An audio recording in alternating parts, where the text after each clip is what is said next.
Assalamu alaikum, dear students and viewers. Today we will be discussing very important unit of your 12th biology, actually 12th botany we say, that is genetics. This unit consists of two important chapters. Chapter number 1 in this genetics is principles of inheritance and variation, and second is molecular basis of inheritance. But as usual, this series I am discussing only for board examination, so only the list of important questions will be discussed. Let's get started. Question number 1. Define these terms: genetics, heredity and variation. Very simple. Okay, first let's define term genetics. Okay, I will first define term genetics. What is genetics actually? Simply, there was a scientist William Bateson who actually coined the term genetics. पहला point ये लिखेंगे, term coined by William Bateson. Term genetics was coined by William Bateson. Okay, this genetics is simply the study of heredity and variations. वो मतलब क्या है अभी दिखाता हूं. Study of heredity and variations is known as genetics. Study of heredity and variations is known as genetics. वो पहले term define हो गई, study of heredity and variations is known as genetics. इसके बाद जो टर्म्स है इसमें हेरिडिटी और वेरिएशंस, वही तो हमने जेनेटिक्स में ऑलरेडी डिफाइन किया है. तो ये हेरिडिटी क्या है, वेरिएशंस क्या है, इनको हम डिफाइन करते हैं नीचे. नेक्स्ट टर्म इज शाबाश, term number 2 is heredity, otherwise called inheritance. Heredity बोलो या inheritance बोलो, one and the same thing. This heredity means the mode of transmission of characters from parents to offsprings. Means characters का transmission माँ बाप से, parent से बच्चों के अंदर. That is the reason children always resemble their parents.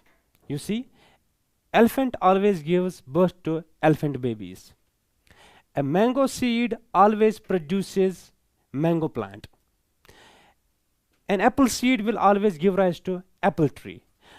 This process of transmission of characters from parents to their children to their offsprings or progeny is what we call as heredity or inheritance. Simply मैं लिखूंगा,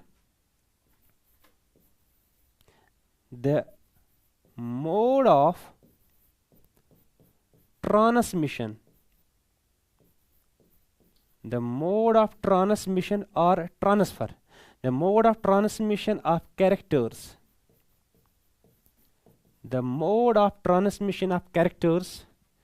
कहाँ से कहाँ, from parents to offsprings, offsprings means children or progenies, what you call. The mode of transmission of characters from parents to offsprings is what we call as heredity or inheritance. That's why simply we say like begets like, means जैसे parents होंगे वैसे ही उनके बच्चे होंगे.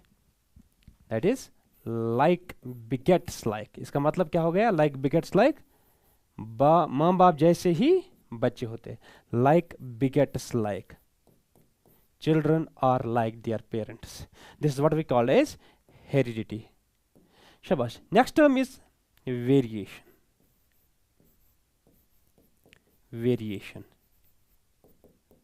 शाबाश.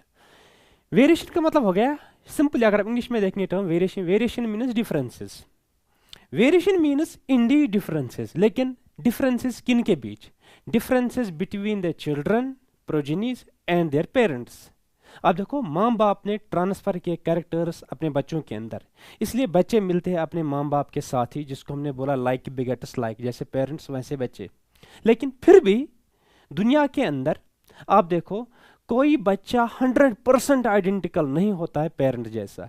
या मानो जायगोटिक twins को छोड़ के, जो बच्चे एक ही जायगोट से बनते हैं, तो उनको छोड़ के otherwise no two individuals are identical in the world. This difference between the children and their parents is what we call as variation, or it is the difference between the two individuals of same species. Sir जैसे सारे इंसान दुनिया के अंदर एक ही species है, Homo sapiens. 8 billion से ज़्यादा लोग हैं दुनिया के अंदर, लेकिन कोई दो इंडिविजुअल 100% आइडेंटिकल नहीं है, मानो जायगोटिक ट्विन्स को छोड़ के। Means this difference between the individuals of same group or same species, this is otherwise called as variation. वही मैं लिखूंगा यहाँ पे, differences between the individuals, differences between the individuals of same species is what we call as variation, or you can simply write differences between the children and their parents. This is what we call as variation. Variation के बहुत सारे कारण हैं, बहुत सारे causes है। एक कारण है म्यूटेशंस, डीएनए के अंदर तब्दीली आना। दूसरा कारण है मियोसिस के अंदर जो क्रॉसिंग ओवर होती है पैकेटीन स्टेज में, प्रोफेज के अंदर, तो वो भी एक और कारण है। तीसरा कारण है इंडिपेंडेंट असॉर्टमेंट होना। तो there are mainly 3 causes of variation: mutations, crossing over, what you call otherwise recombination, and independent assortment. हालांकि हमें यहाँ नहीं पढ़ना है, यहाँ हमें 3 टर्म्स को डिफाइन करना था। Term 1 was genetics, study of heredity and variation in genetics. Heredity means mode of transmission of characters from parents to their children or offsprings, and variations are the differences between the children and their parents. Okay, these are the 3 differences, I mean terms. Next question की ओर बढ़ेंगे। आपको पता होगा ग्रीगर John Mendel, जिसको हम simply Mendel बोलते हैं, father of genetics otherwise, he worked on P plant. What is this in scientific terms called, scientific language or scientific name, binomial nomenclature में इसका नाम दिया जाता है पाइसम स्टेवम। इंग्लिश में हम बोलते हैं गार्डन पी और सिंपली पी प्लांट। मेंडल ने क्यों पी प्लांट को ही चूज किया अपने ब्रीडिंग एक्सपेरिमेंट्स के लिए, जो इसने जेनेटिक्स में काम किया था 1856 से लेकर 1863 तक, 7 years उसने काम किया। क्यों किया मेंडल ने पी प्लांट को ही सिलेक्ट? There are 5 reasons. तो हमें यहाँ पे क्वेश्चन है, why did Mendel select pea, और व्हाई मेंडल सिलेक्टेड पी। शाबाश। रीजन क्या है? He selected pea due to following reasons. There are reasons why he selected pea. Number 1 reason, पहला रीजन क्या है why Mendel selected pea? Number 1, pea plant जो है it is a diploid plant. Diploid मतलब हो गया every chromosome is present twice, और there are 2 chromosome sets, one from father and other from mother, ये रिसीव करते हैं। डिप्लॉयड इंडिविजुअल्स को स्टडी करना बड़ा आसान है compare to polyploid plants. Very simple, it is diploid. Pea plant is diploid means it has 2 chromosome sets. Diploid को हम 2n से रिप्रेजेंट करते हैं, क्योंकि डिप्लॉयड प्लांट्स को स्टडी करना सबसे आसान है पॉलीप्लॉयड प्लांट्स के या हैप्लॉयड प्लांट्स के मुकाबले में। शाबाश। Pea plant is diploid, that's why he selected it. Second reason is pea plant में दोनों किस्म के पॉलिनेशन पॉसिबल है। पी प्लांट में सेल्फ पॉलिनेशन भी पॉसिबल है और क्रॉस पॉलिनेशन भी पॉसिबल है। सेल्फ पॉलिनेशन ये नेचुरली करता है बिकॉज इसके अंदर होता है bisexual flower, male part female part एक ही फ्लावर में है। लेकिन इसमें हम क्रॉस पॉलिनेशन आर्टिफिशियली भी कर सकते हैं जब हम इसको एंथर करेंगे प्रीमेच्योर स्टेज पे रिमूव, जिसको हम बोलते हैं इमेस्कुलेशन। मीन्स सेल्फ पॉलिनेशन तो ये नेचुरली करता है pea plant, it is self pollinating, लेकिन cross pollination can be artificially introduced by the act of emasculation. तो यही भी लिखूंगा, it has bisexual flowers, it has bisexual flowers. Pea plant में होते हैं bisexual flowers, means male part और female part androecium gynoecium एक ही फ्लावर में है, जो मैंने पहले चैप्टर में आपको पढ़ाया था।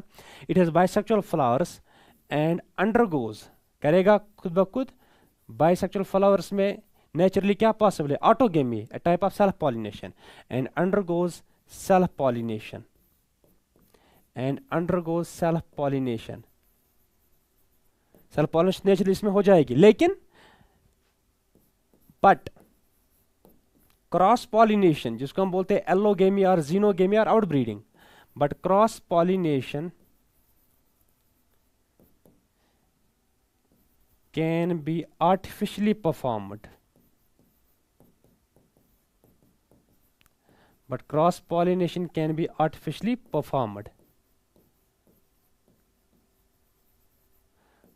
by क्या प्रोसेस करना पड़ेगा, emasculation.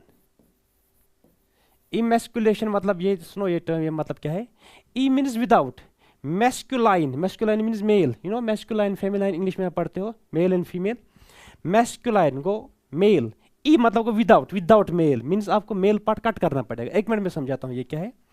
हमारे पास ये फ्लावर एक है, इसमें कैलेक्स कोरोला वो जरूरी नहीं है because they are non essential. इसमें ये स्टेमेन है, फ्लावर में ये स्टेमेन है, मेल पार्ट है, और ये है कार्पल। जिस फ्लावर में मेल पार्ट भी होगा, फीमेल पार्ट भी होगा, स्टेमिन होगा, कार्पल होगा, या आप एंड्रोशम और गाइनोशम बोल सकते हैं, इसको हम बोले बाइसेक्सुअल फ्लावर। नेचुरली क्या होगा, इसका अपना पोलन ग्रेन करेगा पॉलिनेट इसको, जिसको हम बोलते हैं सेल्फ पॉलिनेशन होना, दैट्स ओके। लेकिन इसमें हम क्रॉस पॉलिनेशन कर सकते हैं वेरी इजीली। करना क्या पड़ेगा, इसको प्रीमेच्योर स्टेज पे ये एंथर हटाना पड़ेगा। जब आपने एंथर हटाया इसका, अब तो इसको पोलन ग्रेन देना होगा ये से पॉलिनेशन होने के लिए। When you cut the premature anthers from a bisexual flower so that its self-pollination or autogamy is prevented and cross-pollination will automatically now be favored। तो इसके बाद हम pollen grain अपनी मर्जी का, चॉइस का desired pollen grain कर सकते हैं इस्तेमाल pollination के लिए। और this removal of premature anthers from a bisexual flower to prevent autogamy, to prevent self-pollination is known as emasculation। okay, so ये आपको पता ही है। शाबाश, यहां लिखूंगा ब्रैकेट में, what's emasculation, removal of premature. Premature क्यों, क्योंकि तब तो इसने पोलन ग्रेन्स नहीं बनाए होंगे, तो पोलन के बनाने के बाद आप हटाएंगे तो there is no sense. Removal of premature anthers from a bisexual flower, from a bisexual flower, क्या प्रिवेंट करने के लिए, ऑटोगेमी या सेल्फ पॉलिनेशन प्रिवेंट करने के लिए, ताकि क्रॉस पॉलिनेशन फेवर हो जाए। So first reason was pea plant is diploid. Second is pea plant has bisexual flowers where self pollination naturally takes place and cross pollination can be artificially performed. Means both types of pollinations are possible in case of pea plant. Advantage है, अगर इसमें unisexual flower होते फिर सिर्फ cross pollination possible है। Anyway, तीसरा है, इसको ग्रो करना आसान है बिकॉज ये सिंपल हर्ब है, शॉर्ट प्लांट है, एक पॉट में भी इजीली ग्रो किया जा सकता है। अच्छा, जमीन कुनाल आत्म जरूरत के सिंपल पॉट प्लांट है ये, इसको इजीली ग्रो किया जा सकता है घर के अंदर भी। Means it is easier to cultivate या grow, it is easier to cultivate और easier to grow. Another reason is ये एनुअल प्लांट है। Annual means it completes life cycle in 1 season, 2 to 3 months में रेडी होता है। आप seed करेंगे सो ये नया ग्रो प्लांट हो जाएगा, इसके बाद फ्लावर्स बनाएगा, फ्रूट सीड्स वटेवर, ये सारा 3 महीने में होता है। जो प्लांट्स लाइफ साइकिल करते हैं कंप्लीट एक सीजन में, 2-3 महीनों में, उनको हम बोलते हैं एनुअल्स। सो ये क्या है annual, it is an annual that is has short lifespan of around 3 months, तकरीबन 3 महीने के अंदर ये कंप्लीट करता है अपना life cycle. Okay, annual plant है, शॉर्ट लाइफ स्पान है। तो एडवांटेज क्या है, अगर हमारा एक्सपेरिमेंट खराब भी हो जाएगा, इसमें कुछ प्रॉब्लम भी आ जाएगी, नए 3 महीने के अंदर हम इजिली इसको फिर से कर सकते हैं ग्रो। शाबाश। 5वां रीजन है इसका, जो पी प्लांट उस वक्त मेंडल ने सिलेक्ट किया था, उसमें हर कैरेक्टर के 2-2 ऑप्शंस थे। जैसे फ्लावर कलर या पी प्लांट में या तो था वायलेट कलर का या था वाइट, तीसरा था ही नहीं। हाइट के हिसाब से या तो पी प्लांट टॉल थे 6 फीट, या तो शॉर्ट थे 2 फीट, इंटरमीडिएट था ही नहीं. एवरी कैरेक्टर ही selected in pea plant had only two options, two traits, two I say states. I mean two options only. So every character he selected had only two options, two contrasting features, two contrasting characters. Means इससे क्या हो जाएगा, अब अगर height की बात करेंगे, toll P को क्रॉस करेगा शॉर्ट पी के साथ और देखेगा इनके बच्चों के अंदर जिनको हम F1 बोलते हैं, दो में से कौन सा कैरेक्टर अपियर हो जाएगा. That's very easy. क्या है, इट हैड, इसको क्या थे, it had only two distinct में अलग अलग, two distinct contrasting characters. It had only two distinct contrasting characters, जिनको हम traits भी बोलते हैं, contrasting characters को traits भी. Okay, it has only two distinct contrasting characters for each character. Her character के दो दो options थे. जैसे height एक character है, इसके दो contrasting characters है traits से, tall and short, tall and dwarf what you call. इस तरह फ्लावर कलर एक कैरेक्टर है, ऑप्शंस दो ही थे, ट्रेट्स दो ही थे, या तो वायलेट फ्लावर या था white flower. Likewise, so these are the 5 reasons why Mendel selected pea. Okay, आगे बढ़ेंगे तीसरे क्वेश्चन की ओर. तीसरा क्वेश्चन है हमारा, explain law of segregation with the help of example. Example मतलब with the help of explanation, वही हो गया. एग्जाम्पल के तौर पे हमें एक्सप्लेन करना है what we call law of segregation. शाबाश. Law of segregation with explanation, यानी कि explain law of segregation with help of an example. मानो हाइब्रिड क्रॉस लेके देखो, हर जीन के दो दो अलील होते हैं मेंडल के हिसाब से. As per Mendel every gene had 2 alleles. जैसे अगर हम हाइट देखेंगे, हाइट हो सकती है या पी प्लांट की टॉल, या हो सकता है पी प्लांट शॉर्ट हाइट में, शॉर्ट को हम डॉर भी बोलते हैं. टॉलनेस के लिए होते हैं पी प्लांट में 2 अलील, वो हो सकते हैं capital T capital T. Capital से हम डोमिनेंट अलील को दिखाते हैं, शो करते हैं. और शॉर्टनेस के लिए हम अलील को दिखाते हैं स्मॉल लेटर्स में, लोअर केस लेटर्स में. Every character is controlled bye 1 gene. Mendel ने बोला था हर कैरेक्टर को कंट्रोल करता है एक जीन, और हर जीन के होते हैं 2 2 अलील. हालांकि मेंडल के मरने के बाद देखा गया कुछ क्या बहुत सारे जीन्स के 2 से ज्यादा अलील भी हो सकते हैं, वो तो अलग बात है. लेकिन मेंडल के हिसाब से every character is controlled bye 1 gene and each gene has 2 अलील. जैसे height, tallness is controlled bye 2 alleles shown by capital letters dominant. Shortness is controlled bye 2 alleles small T shown by small letters और lower case letters. अब देख लेना, जब हम एक P plant को जो हाइट होगा, इसकी हाइट टॉल है, इसको क्रॉस करेंगे, मतलब को इसका पोलन ग्रेन इसके ऊपर डालेंगे या इसका पोलन ग्रेन इस पे डालेंगे, क्रॉस पॉलिनेशन करेंगे इसको, तो क्या होगा, ये टॉल प्लांट ये बनाएगा सारे के सारे गेमीट ऐसे, दूसरा गेमीट भी कैपिटल टी, तीसरा तो मैं एक ही को शो कर रहा हूं. ये भी जब मियोसिस करेगा ये बनाएगा गेमीट स्मॉल टी हैप्लॉइड. जब ये दोनों gametes, male gamete female gamete मिल जाएगा, ये बनेगा कैपिटल टी स्मॉल टी. देख लीजिए, ये जो F1 होगा मीन्स ये पेरेंट एक है, this is parent 1, this is parent 2. एक पेरेंट है टॉल हाइट में पी प्लांट, दूसरा प्लांट है शॉर्ट या डॉर्फ. जब इन दोनों को हमने क्रॉस पॉलिनेशन की, मतलब वो क्रॉस किया आपस में, इसका पोलन ग्रेन उठाया इसके ऊपर या वाइस वर्सा, फिर इनका जो सीड बन गया, सीड से अगर नया प्लांट वजूद में आ जाएगा, what you call F1. F1 जब देखा गया it was found to be tall. F1 tall था. टॉल क्यों था? क्योंकि इसमें कैपिटल टी मौजूद था.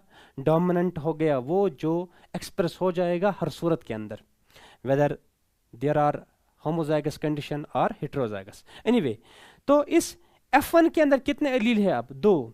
जब 2 अलील होंगे identical same, we call it homozygous. या ये भी होमोजाइगस है, लेकिन ये होमोजाइगस डोमिनेंट है, ये होमोजाइगस रिसेसिव है.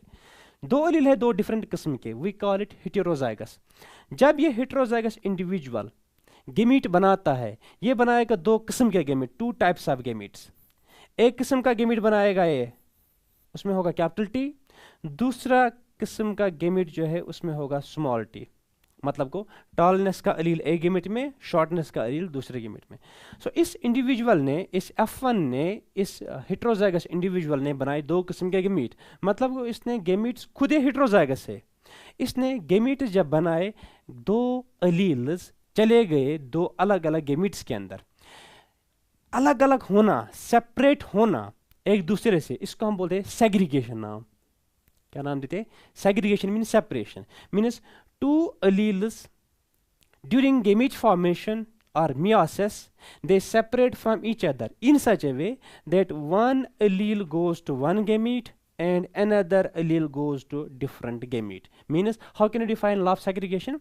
It states that alleles segregate or separate from each other during gamete formation or meiosis in such a way that each gamete receives only one allele for each gene. जो height का जो है, height का gene यहाँ पे है, इसके दो एलील है, capital T small T. Height gene का कैपिटल वो जाएगा एक गेमिट में, हाइट जीन का जो है दूसरा एलील है that is small, it will go to a different gamete. Means allele segregate from each other during gamete formation and only one allele will go to one gamete for each gene.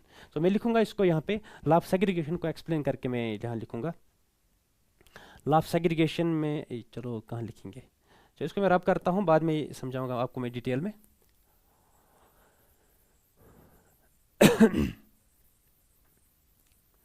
Law of segregation में लिखेंगे पहला point, क्या लिखेंगे law of segregation में?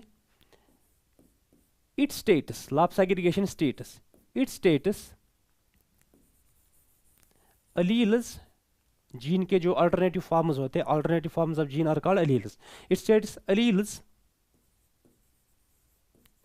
Segregate, segregate का मतलब अभी बोला था सेपरेट होना, अलग अलग होना। It states allele segregate or separate from each other, from each other, एक दूसरे से दो अलील अलग अलग हो जाते, ईच अदर, किस प्रोसेस के दौरान? ड्यूरिंग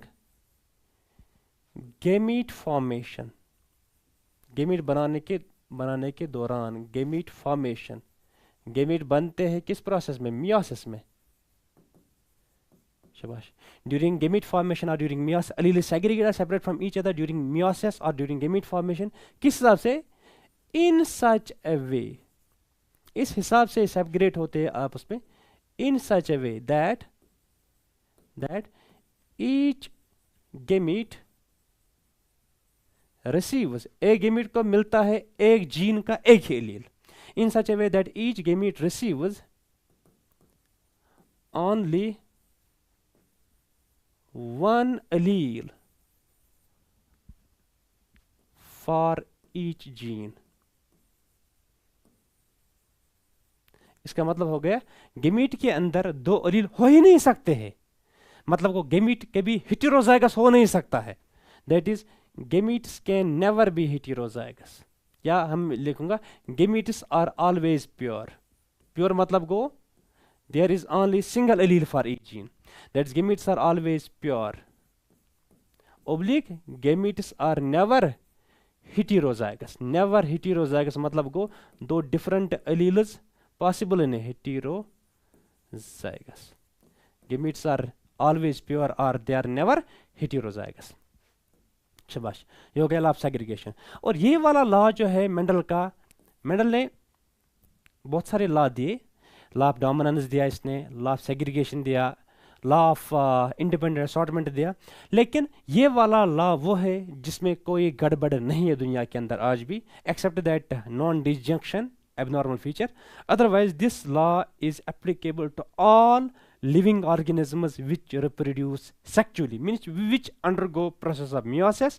उनमें ये segregation normal process है जिनमें ये एक्चुअली ये पाया जाता है हर एक sexually reproducing organism के अंदर during the process of meiosis. मैं ऐसे लिख सकता हूँ, it is a universal law, it is a universal law of Mendel. Mendel का यूनिवर्सल लॉ है, मतलब वो applicable to all the sexually reproducing organisms जो मियोसिस करते हैं, जो गेमीट फॉर्मेशन करते हैं, उनमें ये पॉसिबल है, उनमें ये एप्लीकेबल है। It's universal law of Mendel. चलिए अब लॉ ऑफ सेग्रीगेशन को हमें एक्सप्लेन करना है। लॉ ऑफ सेग्रीगेशन को हम कैसे एक्सप्लेन करेंगे, मैं यहां पे लिखूंगा एक्सप्लेनेशन, एक्सप्लेनेशन फॉर किसके लिए, law of segregation. Law of segregation को हम एक्सप्लेन करेंगे। कैसे करेंगे एक्सप्लेन, इसको एक्सप्लेन किया जाता है मोनोहाइब्रिड क्रॉस की मदद से। तो पहला पॉइंट लिखेंगे, it can be explained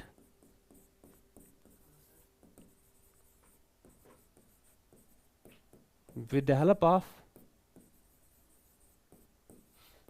monohybrid cross. It can be explained with the help of monohybrid cross. कैसे, देखो monohybrid cross की मदद से हम कैसे एक्सप्लेन करेंगे लॉ ऑफ सेग्रीगेशन को। I will take two pea plants, tall pea plant और dwarf pea plant. Dwarf means short pea plant. You can write dwarf or short.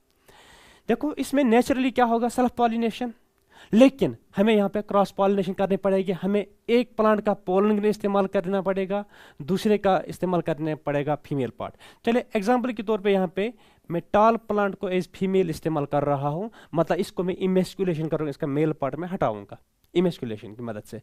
तो यहाँ पे इस ड्वार्फ का मैं करूंगा पोलन ग्रेन इस्तेमाल, इसका पोलन ग्रेन लगाएंगे इसके ऊपर, मीन्स इसको मैंने पोलन डोनर के तौर पे इस्तेमाल किया, मेल के तौर पे इस्तेमाल किया।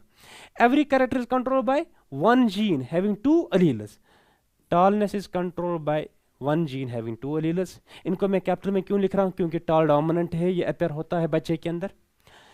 तो इनके दो अलील्स को भी मैं शो करूंगा यहाँ पे, लेकिन स्मॉल लेटर्स में, बिकॉज ये रिसेसिव है। मियोसिस के दौरान जब मियोसिस हो जाएगी, यहाँ लिखूंगा मैं मियोसिस, क्योंकि मियोसिस से ही गेमीट ये बनाएगा। मियोसिस ये भी करेगा, ये भी करेगा। मियोसिस में बनाएगा ये सारे के सारे गेमीट्स इस किस्म के, कैपिटल टी, दूसरा भी बनेगा कैपिटल टी, तीसरा बनेगा कैपिटल टी, चौथा बनेगा कैपिटल टी वाले। ये बनाएगा गेमीट सारे के सारे स्मॉल टी वाले। ये मेल गेमीट है क्योंकि ये मेल इंडिविजुअल ने बनाया, ये फीमेल इंडिविजुअल ने बनाया, फीमेल गेमीट है। मेल और फीमेल गेमीट मिल जाएंगे, जिसको हमने नाम दिया है सिनगेमी या फर्टिलाइजेशन। तो मेल और फीमेल गेमीट फ्यूज हो गया। गेमीट जब फ्यूज होते हैं ये जायगोट बनाते हैं, जायगोट बनाएगा एम्ब्रियो, एम्ब्रियोजेनेसिस की मदद से। फिर एम्ब्रियो यहाँ पे होता है सीड के अंदर। जब हम इस सीड को करेंगे मतलब ये अब जमीन से बाहर जाएगा, इस सीड का जो फिनोटाइप होगा, जो शक्ल होगी, जो जाहिर तौर पे इसका एक्सप्रेशन होगा, this individual what we call F1. F1 means here the filial one generation, or you can say F1 means first filial generation, children means, शाबाश। ये क्या होगा, इसका फिनोटाइप होगा टॉल, क्योंकि इसमें टॉल अलील मौजूद है। रिसेसिव अलील कोई असर नहीं दिखा पाएगा यहाँ। सो हमारे पास पेरेंट क्या था, एक टॉल, दूसरा क्या था शॉर्ट, एक शॉर्ट दूसरा टॉल, लेकिन इनका बच्चा कैसा है, टॉल। तो इसको हम क्या करेंगे बाद में, इसको हम बाद में करेंगे सेल्फिंग, मीन्स सेल्फ पॉलिनेशन करेंगे इसको। सेल्फिंग मतलब हो गया सेम किस्म के साथ वापस, मतलब को जैसा ये खुद है इसी का होगा, पोलन ग्रेन भी इसी का होगा, फीमेल पार्ट भी, मतलब को अपने के साथ ही करना फर्टिलाइज, जैसा है खुद के साथ। This is called selfing. ये कितने गेमीट बनाएगा, ये बनाएगा 2 गेमीट, देखो ये बनाएगा 2 गेमीट। अब देखो सेग्रीगेशन, देखो यहाँ पे जब ये सेग्रीगेशन करेगा, this capital T and small T alleles are present in the same individual, लेकिन ये इंडिविजुअल बनाएगा 2 किस्म के गेमीट्स। ये कैपिटल टी को डालेगा एक गेमीट के अंदर, स्मॉल टी को दूसरे के अंदर। हालांकि इंडिविजुअल में 2 किस्म के एलील है, लेकिन जब ये गेमीट बनाता है इनको साथ में नहीं, ये अलग अलग इनको करता है। कैपिटल टी को एक गेमीट में, स्मॉल टी को दूसरे के लिए, ये करता है एलील्स को आपस में दूर दूर अलग अलग सेग्रीगेट करता है। सेग्रीगेशन किस प्रोसेस में होता है, मियोसिस में, मीन्स गेमीट फॉर्मेशन के दौरान। So with the result this individual will make 2 types of gametes, capital T अलग, small t अलग, 2 अलग अलग किस्म के गेमीट। जिसके साथ आपने इसको क्रॉस किया वो भी क्या है, ऐसा ही वो फीमेल पार्ट में भी बनाएगा 2 किस्म के gamete, capital T small T. ये आप मान लीजिए मेल गेमीट्स, जी मतलब वो गेमीट, या आप मेल इंडिविजुअल मान लीजिए 2 किस्म के गेमीट, या आप मान लीजिए फीमेल इंडिविजुअल, ये फीमेल गेमीट इसके, इनको पुनेट स्क्वायर में, इस बॉक्स को बोलते हैं पुनेट स्क्वायर। तो ये करेंगे हम यहाँ पे fuse, capital T capital T capital T small T, ये उसके साथ कैपिटल लिखो पहले या स्मॉल नो प्रॉब्लम ये इसके साथ। ये क्या होगा, टॉल, ये भी होगा टॉल, लेकिन हेटेरोजाइगस टॉल है, ये होमोजाइगस टॉल है। ये भी टॉल होगा, ये भी डॉर्फ होगा। अब देखो F1 को हमने सेल्फिंग की, अब जो बच्चे निकल जाएंगे इनको हम बोलते हैं F2। क्या बोलते हैं ना? F2 होगा ये इंडिविजुअल्स। तो फिनोटिपिक रेशो क्या आ जाएगा? फिनोटिप मतलब गो एक्सटर्नली जो आपको दिखता है, कितने टॉल, 1 2 3, गो 3, डॉर्फ कितने हैं 1, it does not mean 4, it's ratio. ये कितने हैं बाय द वे? ये है 3, कितने में से? 4 में से, 3/4, 3/4 मीन्स 0.75 मीन्स 75%, 3/4 मीन्स 75% होंगे टॉल। ये कितने होंगे? 1 आउट ऑफ 4, वो हो गया 0.025%, मीन्स डोमिनेंट होंगे 75% और रिसेसिव होंगे 25%। जीनोटिपिक रेशो क्या होगा? जीनोटिपिक रेशो मतलब को कितने हैं होमोजाइगस डोमिनेंट? 1, हेटेरोजाइगस ये भी हेटेरोजाइगस 2, ये क्या है? Homozygous recessive 1:1। अब देखो सेग्रीगेशन आप देख सकते हो यहाँ पे, इंडिविजुअल को खुद क्या है? F1 हेटेरोजाइगस, लेकिन जब ये गेमीट बनाता है, गेमीट इसके हेटेरोजाइगस नहीं होते हैं, इसके गेमीट होते हैं प्योर। चलो मैं एक और तरीके से एक्सप्लेन करूंगा आपको यहाँ पे। F1 इंडिविजुअल में यहाँ पे दिखाऊंगा, सिंपल अंदाज में आप ऐसे करेंगे, this is an F1 individual which is heterozygous, is it? F1 individual is here heterozygous, capital T small t। जब ये मियोसिस करता है, गेमीट फॉर्मेशन करता है, ये कितने किस्म के गेमीट बनाता है? ये बनाता है 2 टाइप्स के गेमीट्स। एक बनाता है ये कैपिटल T वाले, दूसरा बनाता है स्मॉल t वाले। मीन्स इसके दोनों जो ये गेमीट है, ये इसके क्या है? Gametes. Both these gametes carry only single allele for each gene. देखो हाइट के लिए इसके पास एक अलील है, हाइट के लिए इसके पास दूसरा अलील है, means only 1 allele of each gene will go to 1 gamete, means gametes are always pure, they cannot be heterozygous. This is how segregation takes place during gamete formation, where an individual gives rise to different types of gametes, but each gamete receives only single allele for each gene. This is the explanation of law of segregation. Means law of segregation can be explained with the help of monohybrid cross, and then you have to show this monohybrid cross. You have to show this diagram. Very simple. This is heterozygous individual producing 2 types of gametes, wherein only one gamete, one gamete receives 1 allele for each gene, and another gamete receives another allele for this gene. Okay, this is explanation for law of segregation. आगे बढ़ेंगे चौथे question की ओर। Back cross मतलब क्या है और back cross के types बोलिए। वेरी सिंपल, देखो मैं यहाँ पे एक मोनोहाइब्रिड क्रॉस दिखाऊंगा आपको, ये सारा समझ आ जाएगा खेल आपको। मेरे पास एक टॉल पी है, टॉल पी प्लांट, इसको मैं क्रॉस करूंगा दूसरे पी प्लांट के साथ जिसकी हाइट है शॉर्ट या जिसकी हाइट है डॉर्फ। पी प्लांट नेचुरली करेगा सेल्फ पॉलिनेशन, लेकिन मैं करना चाहता हूं इसको क्रॉस, मतलब को क्रॉस पॉलिनेशन, यहाँ टर्म है क्रॉस, मतलब को क्रॉस पॉलिनेशन में करना चाहता हूं। क्रॉस पॉलिनेशन के लिए मुझे पी प्लांट को करनी पड़ेगी सेल्फिंग एक को। एग्जांपल के तौर पे मैं टॉल प्लांट को करूंगा यहाँ पे इमेस्कुलेशन, मैंने इसको इमेस्कुलेशन की। इमेस्कुलेशन मतलब को मैंने इसका मेल पार्ट हटाया, अब ये फीमेल रह गया, इसका मैं पोलन ग्रेन इस्तेमाल करूंगा, ये मेल प्लांट है। तो every character is controlled bye 1 gene having 2 alleles, height is controlled by, tallness is controlled by 2 alleles, capital से हम शो करते हैं। Dwarfness is controlled bye 2 alleles, इसको हम स्मॉल लेटर से लोअर केस लेटर से शो करते हैं। तो ये बनाएगा सारे के सारे gamete only of 1 type capital T, ये बनाएगा only of 1 type small t। ये मेल गेमीट है, फीमेल गेमीट है, फ्यूज हो जाएंगे। फ्यूजन को हम बोलते हैं फर्टिलाइजेशन और सिनगेमी। तो यहाँ पे चिल्ड्रन को हम बोलते हैं F1। ये क्या होगा? ये होगा tall, it's common sense, no problem. Tall होगा बिकॉज इसका टॉल का लीड कैपिटल T यहाँ पे मौजूद है, डोमिनेंट 1। अब नॉर्मली हम इसके बाद क्या करते थे? सेल्फिंग। नहीं, यहाँ पे सेल्फिंग अब नहीं करनी है, यहाँ बैक जाना है आपको वापस जाना है क्रॉस करने के लिए। मीन्स आपको वापस जाना है क्रॉस करने के लिए। F1 को अब हम करेंगे F1 को हम वापस करेंगे क्रॉस। F1 को हम करेंगे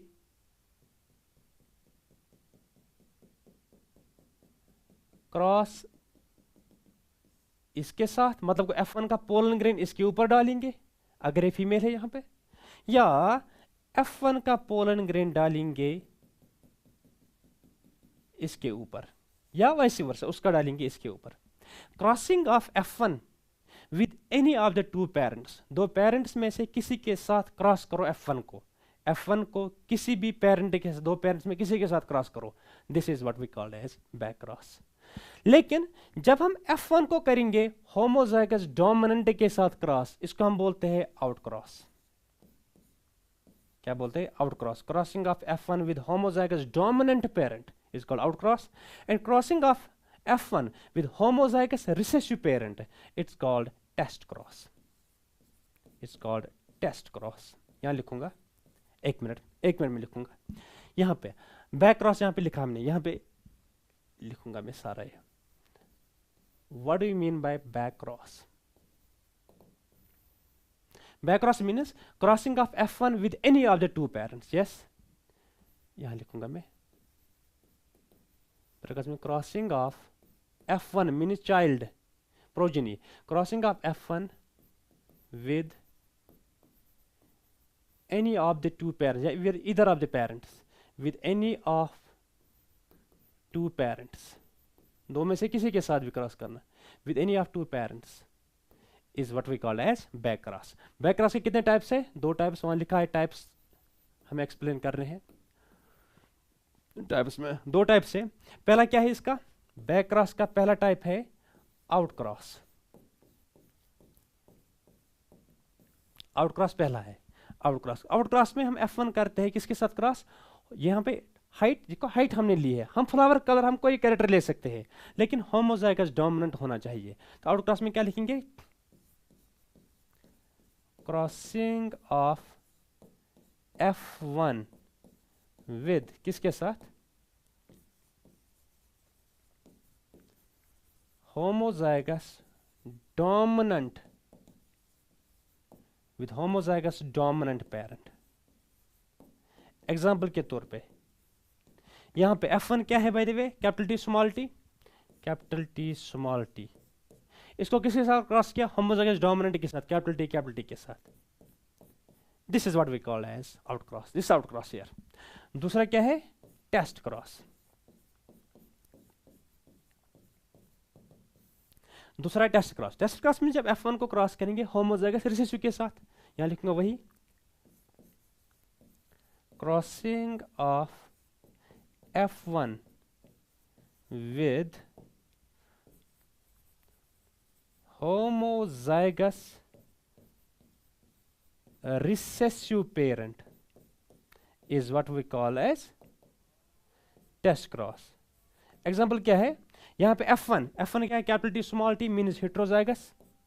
इसको क्रॉस करना होमोजाइगस रिसेसिव के साथ, वो है यहाँ पे स्मॉल टी। यहाँ पे कैपिटल टी के साथ किया था आउट क्रॉस में, यहाँ हमने स्मॉल टी के साथ। This is back cross, out cross और टेस्ट क्रॉस के दो टाइप से। अब आउट क्रॉस हम कभी नहीं कहते, आउट क्रॉस से हमें कुछ नहीं मिलता है, out cross is useless, it has no significance. But this test cross has lot of significance. Test cross is used to determine the genotype whether individual। देखो यहाँ पे एक चीज मैं समझाऊंगा आपको। मेरे पास तीन किस्म के प्लांट है, capital T small T. Genotypes. ये इंडिविजुअल क्या होगा? टॉल। ये इंडिविजुअल क्या होगा? टॉल। ये वाला इंडिविजुअल क्या होगा? Dwarf, meaning short. अब क्या देखो, dwarf individual is always homozygous recessive, लेकिन टॉल इंडिविजुअल इट कैन इधर बी होमोजाइगस टॉल और heterozygous toll.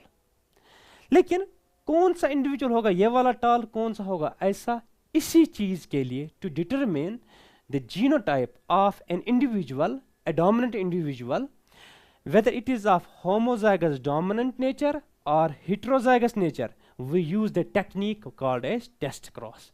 Test cross is used to determine the genotype of an individual which has dominant phenotype. मतलब को यह होगा इस किस्म का या इस किस्म का, एक डोमिनेंट इंडिविजुअल का जीनोटाइप निकालने के लिए ये होमोजाइगस डोमिनेंट है कि heterozygous, we use the technique called as test cross. एक लाइन में लिखूंगा यहां पे, test cross.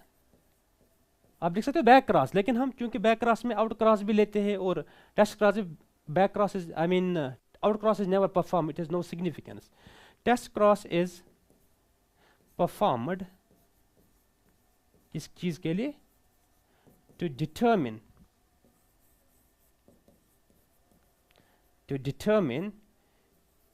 Genotype of F1 लिखेंगे, और F1 में लिख सकता हूं या unknown individual with dominant phenotype। शाबाश, ये टेस्ट क्रॉस सिग्निफिकेंस। आगे बढ़ेंगे अगले क्वेश्चन की ओर। इनकम्प्लीट डोमिनेंस क्या होता है और उसकी एग्जांपल समझाऊंगा। इनकम्प्लीट डोमिनेंस क्या है? शाबाश, इनकम्प्लीट डोमिनेंस देखो, अभी मैंने आपको बोला अगर हम टाल पी को क्रॉस करेंगे शॉर्ट के साथ, डॉर्फ के साथ, F1 इनका बच्चा क्या होगा? टाल। यह हो गया डोमिनेंस। मीन्स जब दो पेरेंट्स में से एक का कैरेक्टर आ जाएगा बच्चे के अंदर, दैट इज कॉल्ड डोमिनेंस। लेकिन जब पेरेंट्स का कोई भी कैरेक्टर मुकम्मल तौर पे बच्चे के अंदर असर नहीं दिखाएगा, उसको हम बोलते हैं नाम इनकम्प्लीट। मैं आपको समझाता हूं ये क्या है। इनकम्प्लीट डोमिनेंस में पहला पॉइंट लिखो, इट इज एन एक्सेप्शन। यहां पे मेंडल का कौन सा लॉ फेल हो जाता है? It is an exception of law of dominance. यह लॉ ऑफ डोमिनेंस की एक्सेप्शन है, यहां लॉ ऑफ डोमिनेंस अप्लाई नहीं हो पाता है। इट्स ऑल्सो कॉल्ड, इसके और नाम है, इनकम्प्लीट डोमिनेंस के और नाम है, it's also called semi dominance, या बोले पार्शियल डोमिनेंस, और blending inheritance. Blending means mixing, लग रहा है शायद मिक्सिंग हो गई है, और blending inheritance. Semi means half, partial means half. Semi dominance, partial dominance और ब्लेंडिंग इनहेरिटेंस। ओके, यहाँ पे क्या है? यहाँ F1 यानी कि बच्चे का कैरेक्टर ऐसा होता है कि जो ना बाप से मिलता है ना माँ से मिलता है। जब F1 ऐसा कैरेक्टर दिखाएगा जो दो पेरेंट्स में से किसी के पास नहीं होगा, this is what we called as incomplete. मैं आपको एग्जांपल से समझाऊंगा, ये एग्जांपल से समझाऊंगा। अभी पहले लिखेंगे हियर इनकम्प्लीट डोमिनेंस में क्या होता है? Here F1 shows a phenotype. Here F1 shows a phenotype that does not resemble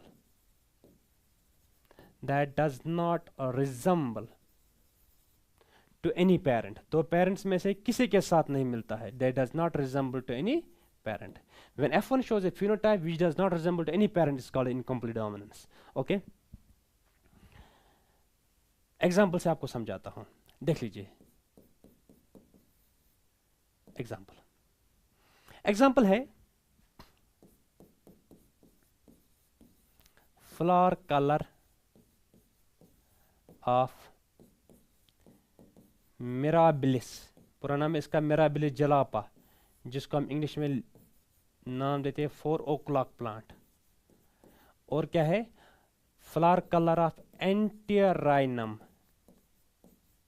flower colour of antirrhinum majus, antirrhinum majus, इसको हम इंग्लिश में बोलते हैं स्नैपड्रैगन, और डॉग फ्लावर इसी को बोलते हैं इंग्लिश में, और डॉग फ्लावर। और भी एग्जांपल्स है, ये मेन दो एग्जांपल्स।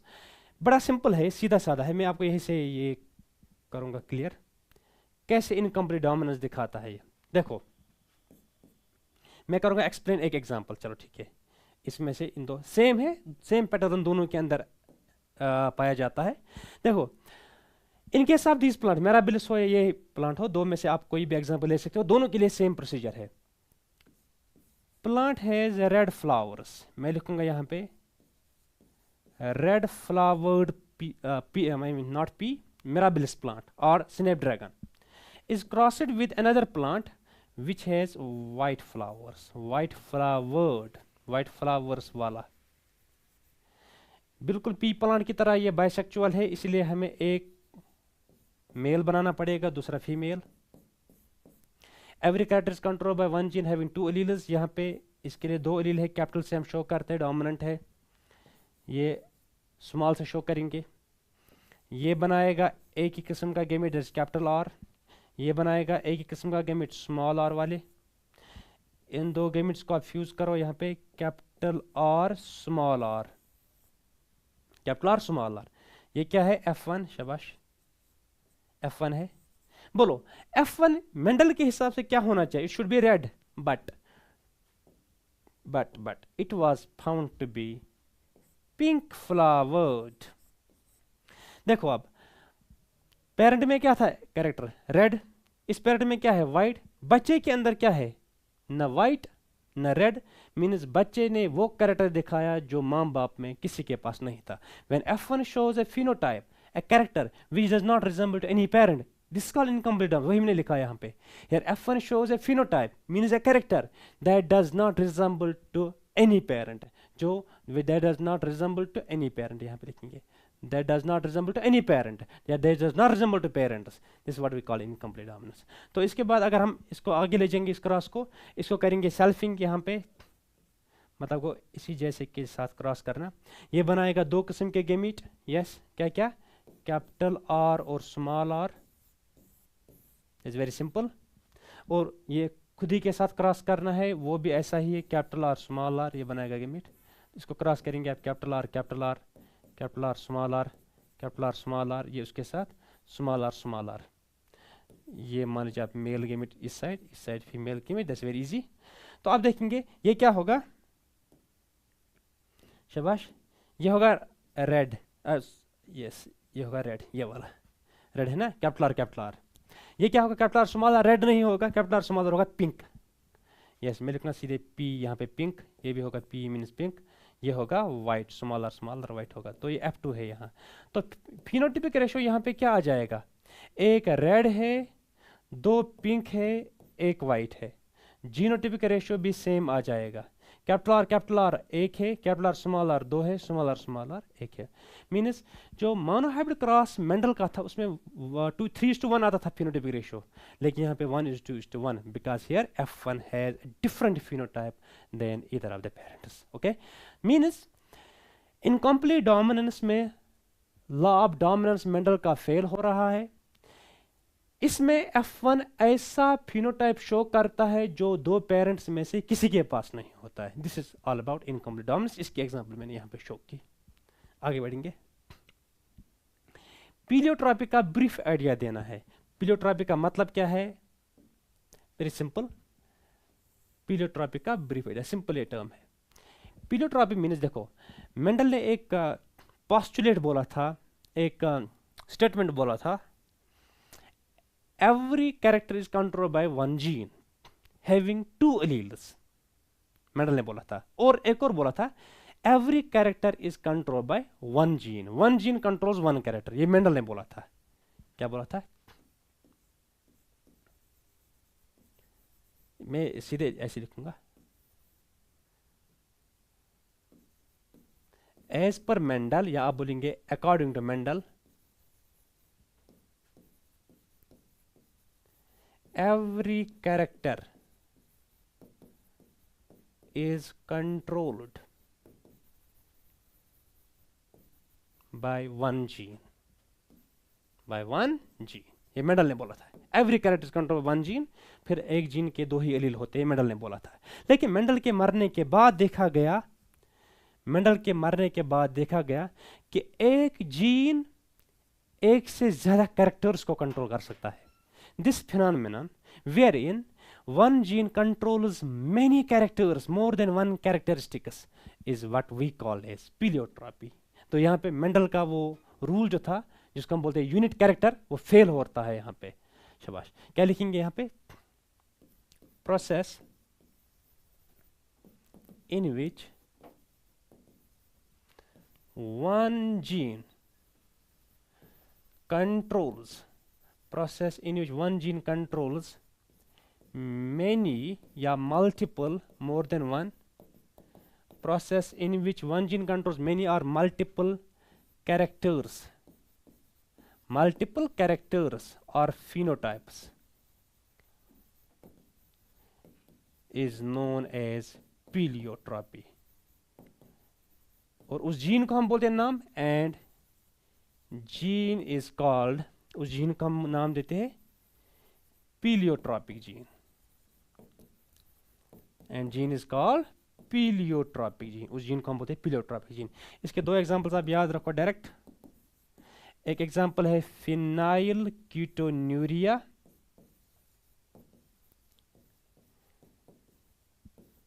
PKU शॉर्टकट में बोलते हैं इसको। दूसरी एग्जांपल है सिकल सेल एनीमिया, जिसको हम SCA बोलते हैं शॉर्टकट में। फिनाइल कीटोन्यूरिया में होता है एक enzyme missing, liver enzyme, that's called phenyl alanine hydroxylase. ये आपको जूलॉजी में पढ़ना है एक्चुअली, मैं यहाँ पे एज ए टर्म इसको एक्सप्लेन कर रहा हूँ। Phenylketonuria, it's one genetic disorder, another genetic disorder sickle cell anaemia, it's a blood disorder related to hemoglobin wherein beta chain has a fault in one amino acid. Anyway, तो ये दोनों चीज़ें आपको explain करेंगे zoology teacher आपका, जब आप zoology में पढ़ेंगे what you call human genetics. तो दो एग्जांपल्स आप डायरेक्टली याद रखो, phenylketonuria is one example and sickle cell anaemia another example for the pleiotropy. आगे बढ़ेंगे। एक सिंपल थ्योरी है, इसमें कुछ स्टेटमेंट्स है, क्रोमोसोमल थ्योरी ऑफ इनहेरिटेंस, यानी कि chromosomes are responsible for inheritance means transmission of characters, heredity. तो इसमें सीधे लिखूंगा मैं, ये थ्योरी किसने दी, प्रपोज्ड बाय ये थ्योरी दी है दो साइंटिस्ट ने, proposed by Sutton and Boveri, और एंड experimentally verified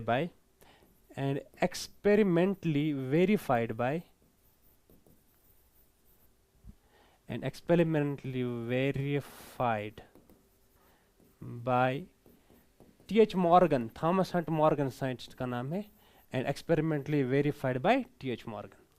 इसके कुछ मेन फीचर्स है इस क्रोमोसोमल थ्योरी ऑफ इनहेरिटेंस के। क्या है main points of the theory?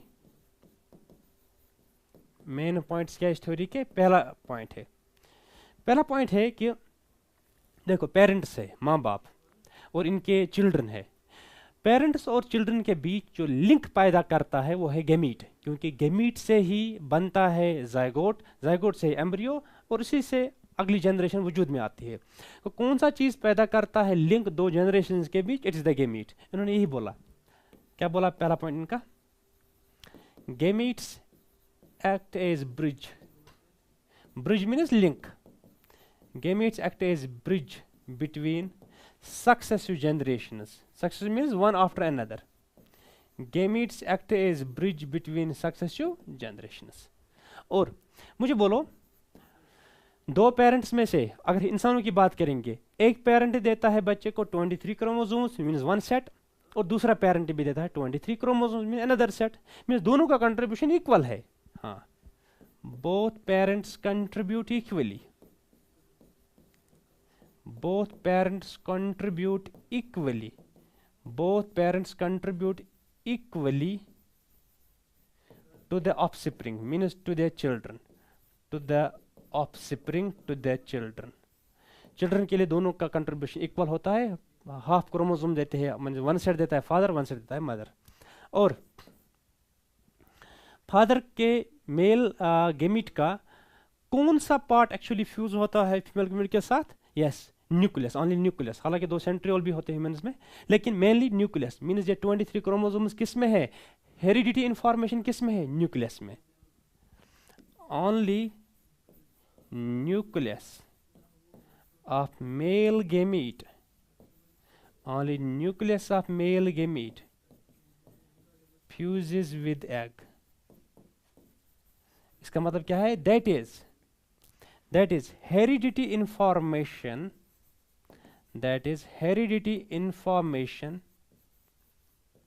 किसमें होती है? Is present in nucleus. Okay, हमारे बॉडी के अंदर हर सेल में, डिप्लॉयड सेल में होते 46 क्रोमोसोम्स। इन 46 क्रोमोसोम्स पे होते तकरीबन 30,000 से 40,000 जीन। अब मुझे बोलो, नंबर ऑफ जीन ज्यादा है बॉडी के अंदर कि number of chromosome? Number of genes बहुत ज्यादा है, बिकॉज एक क्रोमोसोम पे होते हैं हजारों जीन्स। तो हम लिखेंगे वही पॉइंट यहां, the number of genes are far greater than number of chromosomes, means number of chromosomes कम होते हैं नंबर ऑफ जीन्स के मुकाबले में। लास्ट पॉइंट ये है कि क्रोमोसोम्स जो है, क्रोमोसोम्स और जीन्स का बिहेवियर एक जैसा होता है। When we say gene gets transferred from parents to offsprings, means actually chromosome gets transferred because genes are located on chromosomes. तो मैं लिखूंगा there occurs parallelism, parallelism means similarity between genes, what you call, Mendel ने इसको बोला था factors नाम, between genes and chromosomes, or you can say Mendelian factors and chromosomes. These are the main points of chromosomal theory of inheritance. आगे बढ़ेंगे। अब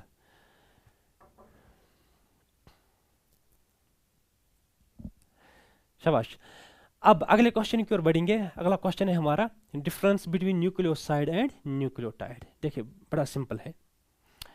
nucleoside और nucleotide में मैं आपको बोलूँगा, यहाँ पे बोलता हूँ। देखो न्यूक्लियोसाइड बना होता है दो चीज़ों का। Nucleoside is made of two components. इसमें होता है एक पार्ट नाइट्रोजन बेस जो प्यूरिन भी हो सकती है, पैरिमिडीन भी हो सकती है, नो प्रॉब्लम। और इसके साथ होता है pentose sugar. combination of nitrogen base and pentose sugar is known as nucleoside. अब अगर हम देखेंगे न्यूक्लियोटाइड बना होता है तीन चीज़ों का। ये दो चीज़ें means nucleoside, you can say nitrogen base plus pentose sugar, ये दोनों तो है ही। और इसके साथ हम ऐड करते हैं तीसरा component that is phosphate, P, phosphoric acid, no problem. Nucleoside, SIDE is side, this is tide. Nucleoside is composed of nitrogen base and pentose sugar, while as nucleotide is made of nucleoside, means nitrogen base pentose sugar, along with phosphate or phosphoric acid. यहाँ देखो nucleoside versus nucleotide. This is nucleoside, this one यहाँ लिखा है nucleoside. इसमें क्या क्या है? Nitrogenous base या नाइट्रोजन बेस बोलो, नाइट्रोजन बेस है ये, नाइट्रोजन बेस, वही मैंने लिखा नाइट्रोजन बेस है इसमें, नाइट्रोजन बेस। और यहाँ क्या है? शुगर। ये एक्चुअली पेंटोस शुगर होता है, 5 कार्बन वाला शुगर होता है। This is nitrogen base, this is pentose sugar. Nitrogen base pentose sugar, ना नाइट्रोजन बेस पे चार्ज होता है ना होता है पेंटोस शुगर पे कोई चार्ज, और दोनों जब मिलते हैं कोई चार्ज नहीं रहेगा, मीन्स न्यूक्लियोसाइड पे चार्ज नहीं होता है, न्यूक्लियोसाइड पे कोई चार्ज नहीं होता है, नो चार्ज। न्यूक्लियोसाइड पे कोई चार्ज नहीं रहता है। और जो बॉन्ड नाइट्रोजन बेस और पेंटोस शुगर के बीच होता है, ये वाला बॉन्ड, इस बॉन्ड को हम बोलते हैं N glycosidic bond. N glycosidic bond connects nitrogen base with pentose sugar in nucleoside. Okay, N glycos, N means यहाँ पे नाइट्रोजन बेस का नाइट्रोजन इन्वॉल्व होगा इस बॉन्ड फॉर्मेशन में। ओके, इसके बाद है न्यूक्लियोटाइड। ये न्यूक्लियोटाइड है, ये वाला, this one is nucleotide. Nucleotide बना होता है 3 चीजों का। नाइट्रोजन बेस तो है ही, इसमें यहाँ पे लिखा है base, it's actually nitrogen base, base simply base और nitrogen base, this is nitrogen base. This one is pentose sugar here, इसने लिखा है राइबोस, जरूरी नहीं है राइबोस हो, ये डीऑक्सीराइबोस भी हो सकता है। Pentose sugar, this is nitrogen base. और ये क्या है? फॉस्फेट या फॉस्फोरिक एसिड। शाबाश। combination of nitrogen base, pentose sugar and phosphate is what we call as nucleotide. यहाँ न्यूक्लियोटाइड है। यहाँ पे भी नाइट्रोजन बेस और पेंटोस शुगर के बीच बॉन्ड है, यहाँ ये वाला बॉन्ड जिसको हमने नाम दिया है यहाँ पे N glycosidic bond. Okay, N glycosidic bond. और यहाँ पे एक और बॉन्ड आ जाएगा, दैट इज पेंटोस शुगर और फॉस्फेट के बीच बॉन्ड। यहाँ पे दिस इज द बॉन्ड, ये वाला बॉन्ड जो, this bond is called phosphoester bond. Diester नहीं, डायस्टर होता है 2 न्यूक्लियोटाइड्स के बीच। Phosphoester bond, phosphoester bond joins और connects pentose sugar with phosphate. अब नाइट्रोजन बेस और पेंटोस शुगर पे कोई चार्ज नहीं है, लेकिन फॉस्फेट पे नेट नेगेटिव चार्ज है, thus net charge on nucleotide will be negative. It is negatively charged. Nucleoside is electrically neutral, but nucleotide is negatively charged due to presence of phosphoric acid or phosphate. Simply, nucleoside is combination of nitrogen base and pentose sugar. It does not carry any negative charge or any charge whatever. Nucleotide is combination of three components, nitrogen base, pentose sugar and phosphate. It is net negatively charged molecule due to presence of phosphoric acid or phosphate. These are two differences between nucleoside and nucleotide. आगे बढ़ेंगे. Now Watson Crick's model of DNA बड़ा simple है. दो scientist थे, एक का नाम था, पहला ही पॉइंट लिखेंगे, दो साइंटिस्ट ने ये मॉडल दिया, प्रपोज्ड बाय, एक का नाम था James Watson, proposed by James Watson, और दूसरा था फ्रांसिस क्रिक, शॉर्टकट में हम बोलते हैं वाटसन एंड क्रिक. ये मॉडल दिया दो साइंटिस्ट ने, वाटसन और क्रिक ने, कब? 1953 में, एंड वर अवार्डेड. इनको फिर दुनिया का सबसे प्रेस्टिजियस अवार्ड मिला 1962 में, एंड वर अवार्डेड. उस प्रेस्टिजियस अवार्ड को नाम दिया जाता है Nobel prize, which is awarded every year on December 10. Nomination की जाते 2 महीने पहले, अक्टूबर में नॉमिनेशन की जाती है नोबेल प्राइज की. 6 फील्ड्स में टोटल दिया नोबेल प्राइज. इनको मिला जो है नोबेल प्राइज इन मेडिसिन और physiology, and were awarded Nobel prize in 1962. इनके साथ एक और साइंटिस्ट था by the way, and were awarded Nobel prize 1962 along with, किसके साथ? विल्किन साइंटिस्ट का नाम था, along with Wilkins in medicine. इनको मेडिसन में मिला नोबेल प्राइज, इन मेडिसन और physiology, and were awarded Nobel prize in 1962 along with Wilkins in physiology और मेडिसन. चलिए, वाटसन क्रिक मॉडल को हम शॉर्टकट में बोलते हैं डीएनए डबल हेलिक्स मॉडल, क्योंकि इन्होंने जो मॉडल दिया वो डीएनए के स्ट्रक्चर के बारे में था. डीएनए का स्ट्रक्चर कैसा है? दो स्ट्रैंड्स का आपस में जो होते हैं coiled, but we called DNA double helix model. So Watson Crick's model of DNA was proposed by two scientists and they got Nobel prize in 1962 along with Wilkins. That's okay. Now इनके model की खास बात क्या थी? इन्होंने दो actually evidence इस्तेमाल किए थे इसमें. एक तो चरगाफ एक साइंटिस्ट था, उसने डीएनए पे काम किया था. एक और था एक्सरे रिफ्रैक्शन, जो विल्किन और जो यहाँ पे विल्किन आप देख रहे हो और फ्रैंकलिन, उन दोनों ने ऑलरेडी काम किया था डीएनए पे, और चरगाफ ने भी काम किया था. उनका डेटा इस्तेमाल करके उन्होंने फॉर्मुलेट मॉडल किया. इस मॉडल की खास बात क्या है? शाबाश, यहाँ लिखाऊंगा एक दो points, 2-3 points. Main points of Watson Crick's model. Main points याद रखो. मेन पॉइंट क्या है? पहला, इन्होंने बोला डीएनए मॉलिक्यूल जो है वो दो चेन्स का, दो स्ट्रैंड्स का बना हुआ है, जो आपस में होते हैं एक दूसरे के ऊपर, कॉइलेड, राइट हैंडेड और क्लॉकवाइज डायरेक्शन में. पहला पॉइंट लिखूंगा, क्या है? डीएनए मॉलिक्यूल कंसिस्ट्स ऑफ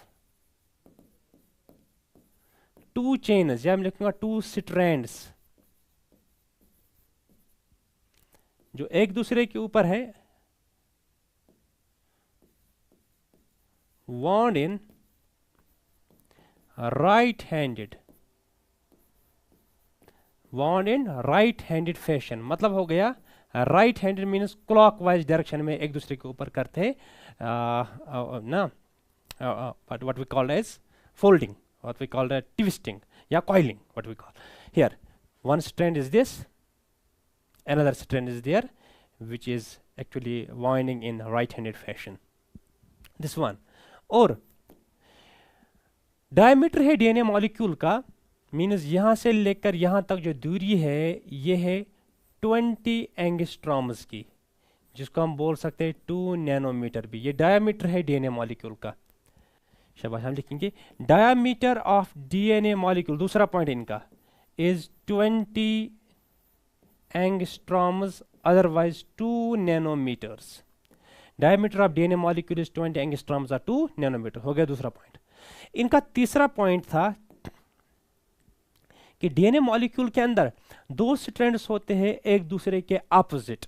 मतलब को एक स्ट्रैंड है 5' 5th कार्बन यहाँ पे, यहाँ 3' 5' 3' डायरेक्शन में, लेकिन दूसरी स्ट्रैंड है इसको अगेंस्ट, यहाँ से 3' यहाँ से 5'. मतलब को two strands of DNA are opposite to each, not parallel but anti parallel. Anti parallel आना जरूरी है। अगर ये दोनों स्ट्रैंड्स पैरेलल रहेंगे, पैरेलल में ये हाइड्रोजन बॉन्डिंग नहीं कर सकते हैं। जब हाइड्रोजन नहीं बॉन्डिंग कर सकते हैं तो ये तो डबल हेलिकल बन ही नहीं सकता है। तो वही लिखेंगे two strands are anti parallel, two strands are anti parallel. Anti parallel means they are in opposite directions, they run in opposite directions. One is in 5' direction, 5' to 3', another is, one is 5' 3', another is 3' 5'। ये क्यों करते हैं ये? Only to make hydrogen bonds। शाबाश। चौथा point क्या है इनका? दो स्ट्रैंड्स को आपस में कौन जोड़ के रखता है? एक स्ट्रैंड है, दूसरी स्ट्रैंड है। जब एंटी पैरेलल आते हैं अगेंस्ट ईच अदर, कौन सा चीज इनको आपस में ज्वाइन करके रखता है? Hydrogen bond. Yes, two strands are joined by, two strands are joined by hydrogen bonds, H bonds, जिसमें यहां लिखूंगा, जिसमें A करता है T के साथ 2 हाइड्रोजन बॉन्ड, और गोनिन साइटोसिन के साथ G करता है C के साथ 3 hydrogen bonds, in which A adenine pairs with T by 2 H bonds and G pairs with C by 3 hydrogen bonds। जो यहाँ पे भी आपको नजर नहीं आएगा। एक चीज यहाँ पे दिखा है इसने, देखो डायमीटर ऑफ डीएनए मॉलिक्यूल यहाँ से लेकर यहाँ तक 2 नैनोमीटर, अदरवाइज 20 एंगस्ट्रॉम्स। और एक और point, number 5th point. Number 5th point क्या है? दो बेस पेयर्स के बीच, यहां देखो ए ने किसके साथ पेयर किया? टी के साथ। देखो यहाँ पे ए लिखा है, यहाँ टी लिखा है। ए करता है टी के साथ बॉन्ड, क्या बॉन्ड? Hydrogen bond. यहाँ 2 हाइड्रोजन बॉन्ड्स करते हैं एक दूसरे के साथ। जी और सी के, यहाँ पे जी है, यहाँ पे सी है। जी करता है सी के साथ 3 हाइड्रोजन बॉन्ड्स। अब ए तो एक बेस है, adenine is 1 base, thymine is 2nd base. इन दो बेसिस ने आपस में क्या किया? Hydrogen bond. इनको हम बोलेंगे अब ये बेसिस का एक जोड़ा है, बेसिस का एक पेयर है। We call adenine thymine base pair. Sir cytosine और गोनिन एक दूसरे के साथ बॉन्डेड है, तो हम बोलेंगे गोनिन cytosine base pair. This 1 base pair, this another base pair. अब दो बेस पेयर्स के बीच जो दूरी है, डिस्टेंस है, वो है 3.4 एंगस्ट्रॉम, अदरवाइज 0.34 नैनोमीटर। यहां देखें, ये एक बेस पेयर है, इधर देखो यहां, this is 1 base pair here. जो दूसरा मार्कर में ये पेन उठाऊंगा, ये वाला देखो, this is 1 base pair here, adenine thymine base pair is here, this one, this is cytosine guanine base pair. इन दोनों के बीच जो ये दूरी है, इतनी ये वाली दूरी, ये है 0.34 नैनोमीटर, और यू कैन से 3.4 एंगस्ट्रॉम। वही मैं लिखूंगा यहां पे, distance between two base pairs या adjacent base pairs, BP means base pairs, कितना होता है? इज 3.4 ए नॉट एंगस्ट्रॉम और 0.34 नैनोमीटर। दो बेस पेयर्स के बीच दूरी होती है 0.34 नैनोमीटर। और नंबर 5 था ये। अब नंबर 6 अगले पेज पे लिखूंगा, ये नंबर 5 है। नंबर 6 देखो, नंबर 6 है, डीएनए मॉलिक्यूल जब करता है रोटेशन, मतलब को जब ये हेलिकल राउंड्स करता है, एक राउंड मतलब को 360 डिग्री का एंगल जब निकालता है, उसमें 10 बेस पेयर्स आते हैं। मींस 10 बेस पेयर्स के बाद एक टर्न मुकम्मल हो जाती है। एक टर्न को हम बोलते हैं ना पिच, और एक पिच में, एक टर्न में 10 बेस पेयर्स होते हैं। तो लेंथ कितनी होगी? 10 into 3.4 angstrom, that means 34 angstroms. So we'll look at number 6th point. DNA molecule makes 360 degree turn called pitch। एक टर्न को बोलते हैं पिच। एक पिच में कितने बेस आते हैं? बेस पेयर्स, बल्कि क्योंकि डबल हेलिकल है, containing 10 base pairs with length। एक पिच में लेंथ कितनी आई? with length equal to 10 means number of base pairs multiply by 3.4 angstrom, because दो बेस पेयर्स के बीच इतनी दूरी है, वही हो गया 34 एंगस्ट्रॉम, अदरवाइज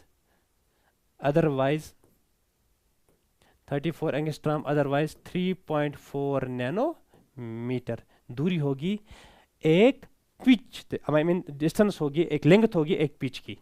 शाबाश। नंबर 7, डायमीटर डीएनए मॉलिक्यूल का चेंज नहीं होता, इट रिमेन्स कांस्टेंट। डायमीटर कितना मैंने बोला था अभी? शाबाश, यहाँ दिखाया हुआ है डायमीटर है डीएनए मॉलिक्यूल 20 एंगस्ट्रॉम, 2 नैनोमीटर्स, यहाँ भी लिखा है 2 नैनोमीटर से 20 एंगस्ट्रॉम, लेकिन ये चेंज नहीं होता है, it remains constant. Reason is एक साइड में प्यूरिन आता है जो डबल रिंग्ड होता है, अपोजिट में आता है पैरिमिडीन जो सिंगल रिंग्ड होता है। तो कहने का मतलब है purine always hydrogen bonds to pyrimidine, that is the reason DNA molecules diameter does not change. अगर प्यूरिन का था, प्यूरिन के साथ बेस पेयरिंग, प्यूरिन में डबल रिंग, इस प्यूरिन में डबल रिंग, ये तो डायमीटर 20 नैनोमीटर से ज्यादा, 20 एंगस्ट्रॉम से ज्यादा हो जाता, 2 नैनोमीटर से ज्यादा।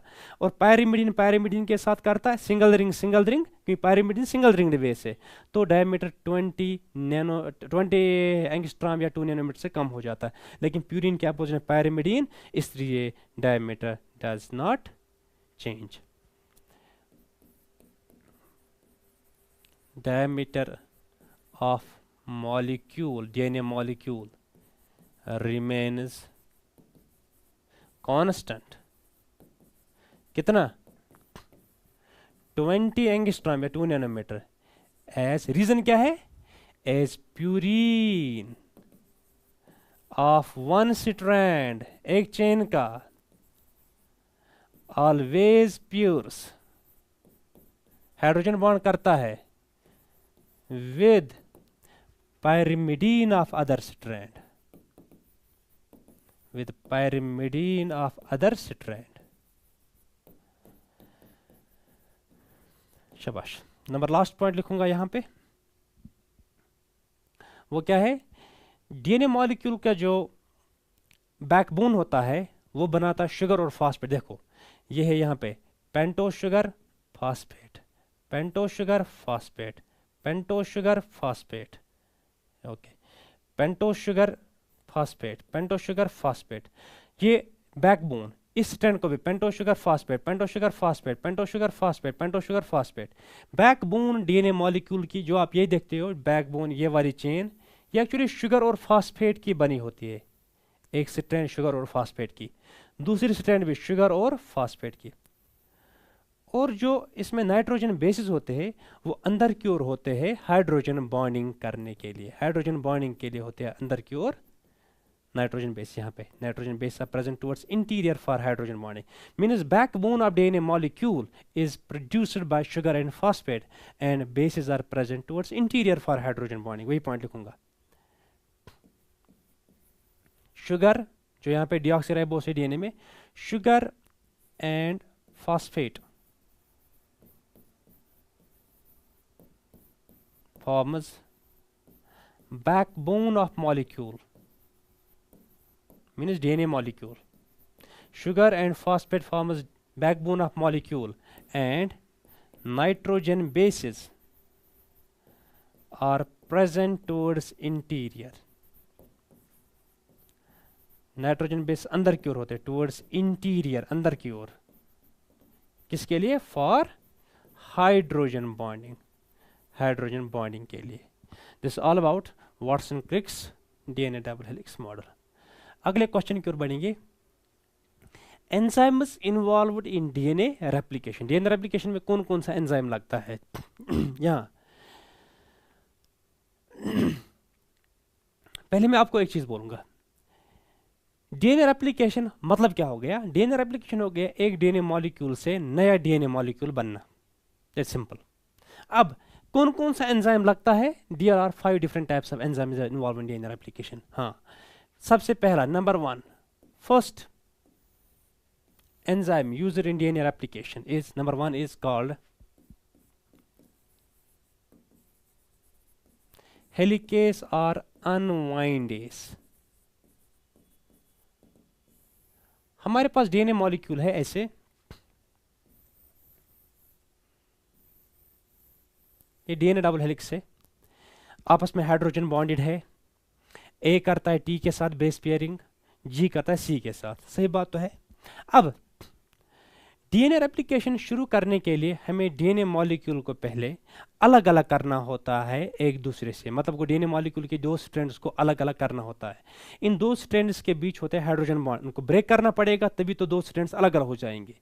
और वो एंजाइम जो डीएनए मॉलिक्यूल के दो स्ट्रैंड्स को अलग अलग करता है हाइड्रोजन बॉन्ड्स ब्रेक करके, उसी एंजाइम का नाम है हेलिकेज और अनवाइंडेज। तो ये क्या करता है, ये ऐसे करता है बिहेवियर, देखो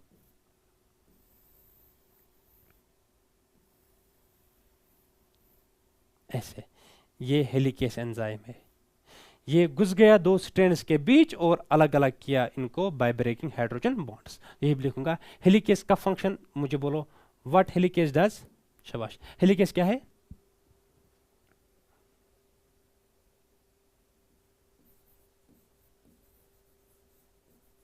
ब्रेक्स या ऐसे लिखूंगा separates DNA double helix by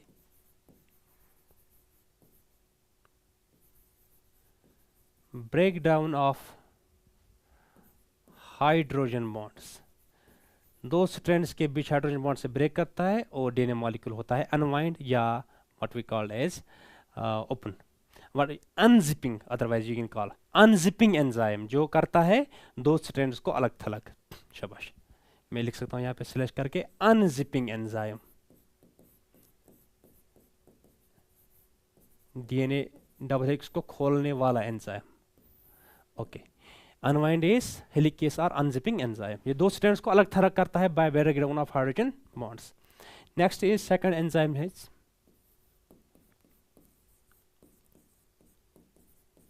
topoisomerase. क्या करता है ये, देखो हेलिकेज जब आगे बढ़ेगा डीएनए मॉलिक्यूल के ऊपर टेंशन या ट्विस्ट बढ़ जाएगा, बिकॉज जब हेलिकेज आगे आगे घुस जाएगा तो टेंशन या ट्विस्ट यानी क्वेश्चन पर वर्क है डीएनए मॉलिक्यूल्स पर ज्यादा, और इस ट्विस्ट को निकालने वाला, सुपर कॉइलिंग को हल करने वाला एंजाइम जो इसको रिलीव करेगा टेंशन से, वो है टोपोआइसोमेरेज। ये डीएनए मॉलिक्यूल के ऊपर मारता है स्ट्रैंड के ऊपर कट, और जो भी इसमें ट्विस्ट होगा उसको निकालता है। मीन्स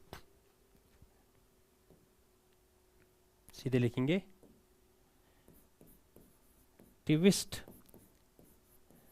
रिमूविंग एंजाइम या relieving enzyme, it removes the twist और टेंशन या सुपर कॉइलिंग, ये निकालता है डीएनए मॉलिक्यूल से। ये ट्विस्ट किसने पैदा किया, वो करता है हेलिकेज करता है ट्विस्ट पैदा इस डीएनए मॉलिक्यूल में जब आगे बढ़ता है, लेकिन निकालने वाला एंजाइम है टोपोआइसोमेरेज। तीसरा PRIMASE प्राइमेस। डीएनए रेप्लिकेशन तब तक नहीं हो सकती है जब तक ना आरएनए का एक छोटा सा टुकड़ा होगा, एक फ्रेगमेंट होगा जिसका नाम है आरएनए प्राइमर। वो आरएनए प्राइमर की बेसिस पे ही रेप्लिकेशन हो जाती है, तो उस आरएनए प्राइमर को बनाने वाला एंजाइम है प्राइमेस। तो ये क्या बनाता है, synthesizes short piece of single stranded RNA called RNA primer. ये RNA प्राइमर को करता है सिंथेसिस, RNA प्राइमर को बनाने वाला एंजाइम है प्राइमेस। लेकिन जब रेप्लिकेशन हो जाते हैं फिर आरएनए प्राइमर को हटाया जाता है, ये सिर्फ इनिशिएशन में स्टार्टिंग में लगता है। शाबाश, आरएनए प्राइमर को ये बनाता है। ये हो गया तीसरा एंजाइम। फोर्थ एंजाइम कौन है हमारे पास, डीएनए पॉलीमरेज। शॉर्टकट में इसको बोलते हैं DNA Paul, Paul is short form of polymerase. ये तो वो एंजाइम है जो एक्चुअली डीएनए बनाता है, डीएनए सिंथेसाइज करता है या न्यूक्लियोटाइड्स को आपस में जोड़ लेता है। क्या लिखेंगे, ये कौन सा एंजाइम है, DNA synthesising enzyme,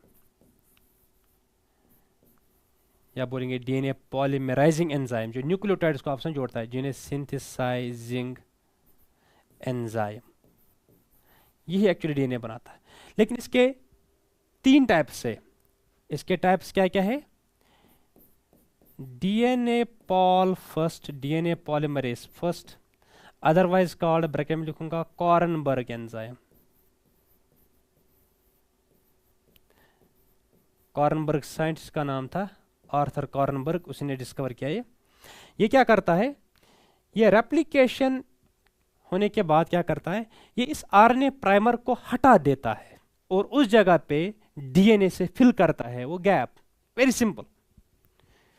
removes RNA primer, RNA primer रखता है इनिशिएशन में, स्टार्टिंग में, लेकिन बाद में इसको हटाना पड़ता है। हटाने वाला एंजाइम है DNA pol first. Removes RNA primer, ये आरएनए प्राइमर को हटाता है एंड फिल करता है gap, and fills gap with DNA. ये डीएनए से गैप को फिल करता है। This job at DNA pol first. DNA pol second क्या करता है? डीएनए पॉल सेकंड, इसको बोलते हैं रेपेयर एंजाइम। ये रेपेयरिंग करता है, डैमेज को करता है ठीक, ओके, सिंपल, ये उतना तूफान नहीं है। इट परफॉर्म्स रेपेयरिंग, डैमेज को ठीक करता है। तीसरा है DNA pol third, what we call replicase. ये असली रेप्लिकेशन एंजाइम है जो सारा का सारा डीएनए एक्चुअली कॉपी करता है, बनाता है। शाबाश। मेन रेप्लिकेशन एंजाइम, असली रेप्लिकेशन वाला एंजाइम ही main replication enzyme. DNA pol 3 ही एक्चुअली रेप्लिकेशन करता है main. Number 5 is DNA ligase, last, जिसको हम बोलते हैं कभी कभार ज्वाइनिंग एंजाइम और मॉलिक्यूलर ग्लू। सिंपल आप लिखेंगे ज्वाइनिंग एंजाइम या मॉलिक्यूलर ग्लू भी बोलते हैं, मतलब को ज्वाइन करने वाला। लाइगेस क्या करता है? देखो, जब रेप्लिकेशन हो जाती है ना, एक स्ट्रैंड बनती है कंटिन्यू। जब रेप्लिकेशन हो जाती है, देखो ओरिजिनल स्ट्रैंड है, एक स्ट्रैंड बनती है continue in one go, that's called leading strand. लेकिन other strand is synthesized in discontinuous fashion, that's called lagging strand. और जो ये फ्रेगमेंट से लैगिंग स्ट्रैंड पे, इनको हम बोलते हैं नाम ओकाजाकी फ्रेगमेंट्स, ओकाजाकी पीसेस। और इन ओकाजाकी फ्रेगमेंट्स को आपस में जोड़ने वाला एंजाइम है यही डीएनए लाइगेस। सिंपल में लिखूंगा joins Okazaki fragments, joins Okazaki fragments. ये ओकाजाकी फ्रेगमेंट्स को आपस में जोड़ता है, यही एंजाइम है डीएनए लाइगेस और मॉलिक्यूलर ग्लू और joining enzyme. These are the 5 different types of enzymes that are involved in DNA replication. आगे डीएनए और आरएनए के बीच डिफरेंसेस बोलो। बड़ा सीधा साधा है, सिंपल है, बड़ा सिंपल, बड़ा सिंपल। एक साइड में लिखूंगा मैं डीएनए, दूसरी साइड में RNA, that's okay, that's very easy. एक साइड में लिखो डीएनए, दूसरे साइड में लिखो आरएनए। डिफरेंसेस बोलो डीएनए और आरएनए के बीच। शाबाश, 2-3 डिफरेंसेस, 4-5, ओके। पहली डिफरेंस है यहाँ नंबर 1, डीएनए यूजुअली होता है double stranded.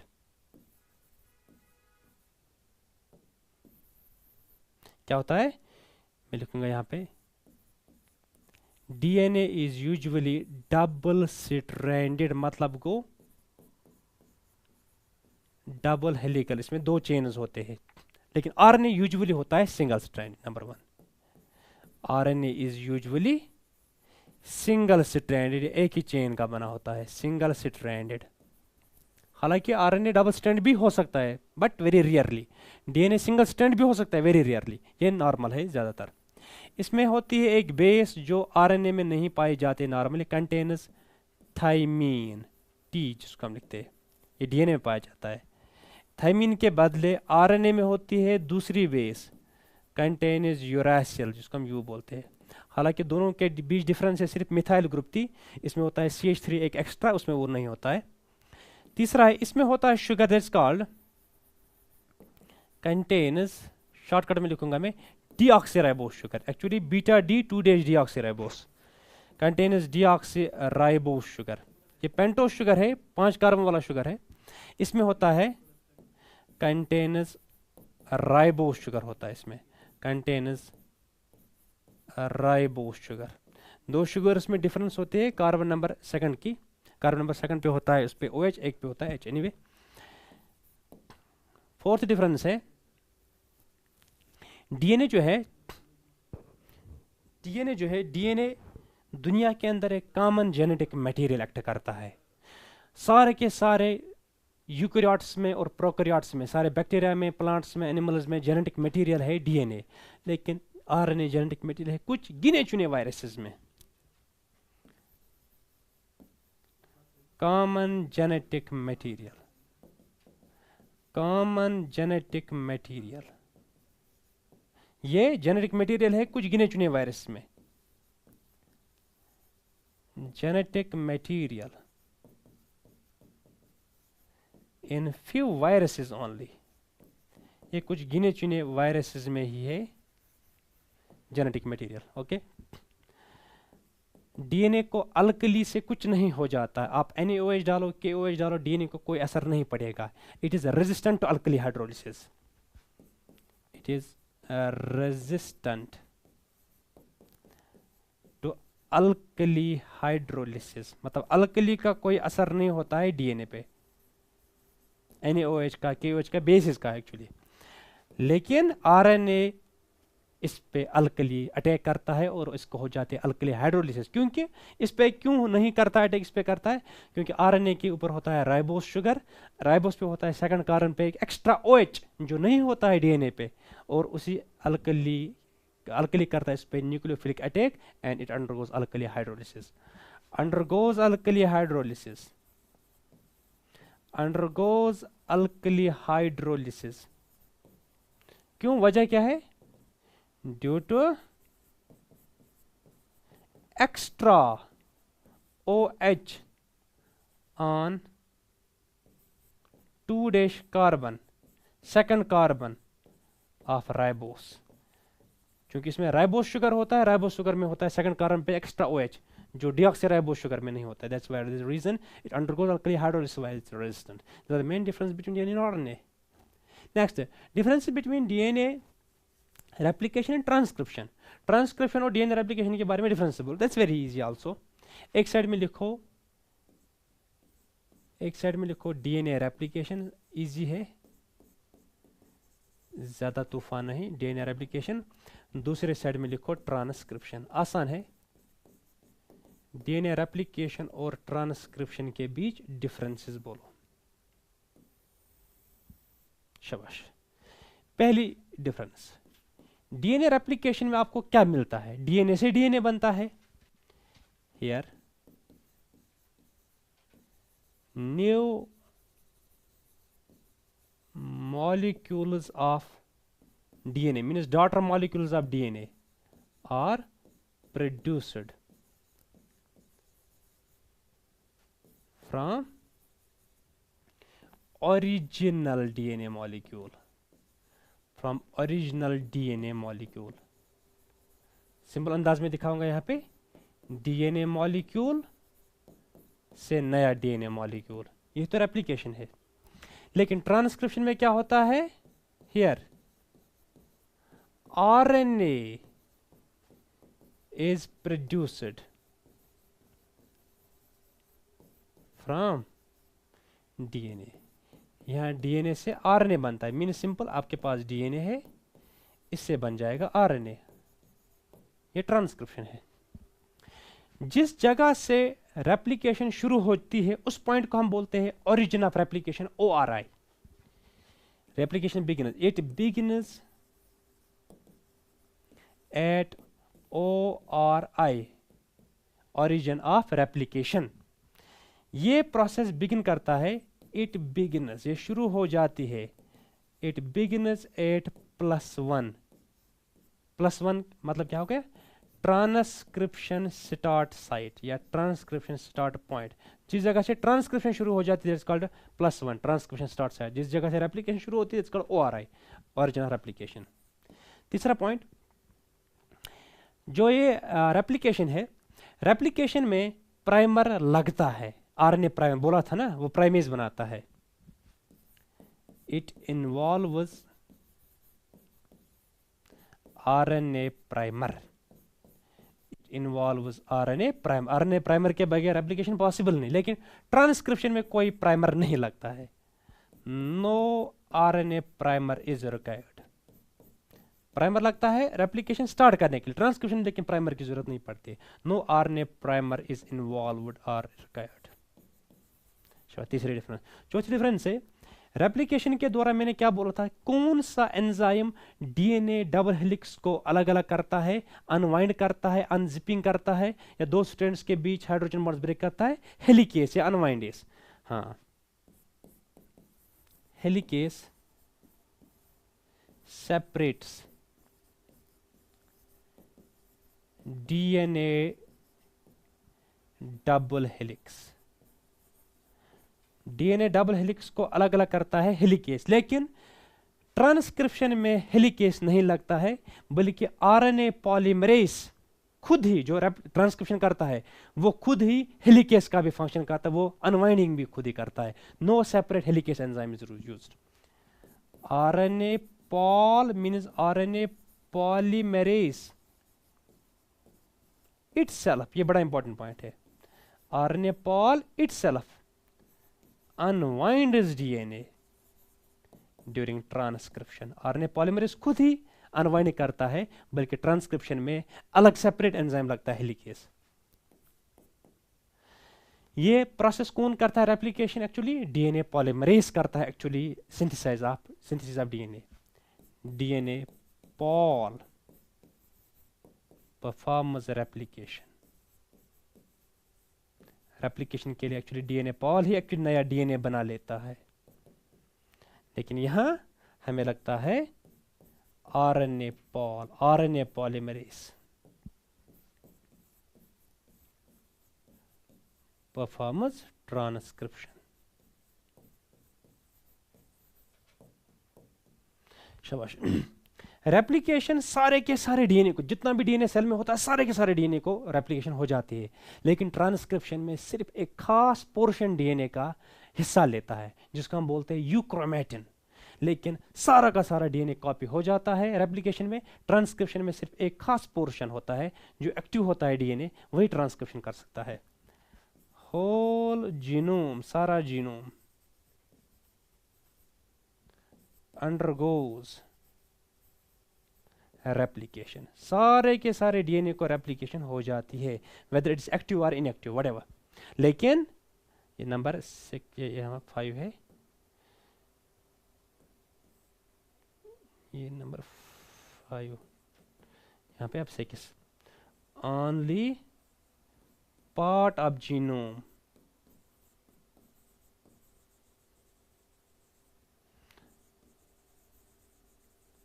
undergoes transcription. These are the main differences between replication and transcription. आगे बढ़ेंगे। हाँ, हमारा question number 13, genetic code and it's, इसके बाद एक ही क्वेश्चन है, genetic code and its features. फिर ये क्वेश्चन यहाँ पे आ गया है, ये एक्चुअली नया क्वेश्चन है बाय द वे, ये ट्रांसलेशन रिक्वायरमेंट से हमारा क्वेश्चन। पहले मैं इसको रब करूँगा यहाँ, ये हमें बाद में पढ़ना है ये वाला क्वेश्चन, यहाँ मैं फिलहाल हटाऊंगा। ओके, 13 क्वेश्चन है हमारा, genetic code and its features. Very simple question, simple question. देखो मैं आपको एक चीज़ पहले सिखाऊंगा। हमारे पास एक प्रोसेस है, डीएनए से बनता है डीएनए। क्या बनता है? डीएनए। डीएनए से बनता है डीएनए। इस प्रोसेस को हम बोलते हैं नाम रेप्लिकेशन, ट्रू। फिर डीएनए से बनता है आरएनए, या मैं लिखूंगा यहाँ पे एक खास किस्म का आरएनए, एमआरएनए, मैसेंजर आरएनए। इस प्रोसेस को हम बोलते हैं नाम ट्रांसक्रिप्शन। जो बड़ा बड़ा करूंगा थोड़ा, इसको थोड़ा बड़ा करूंगा।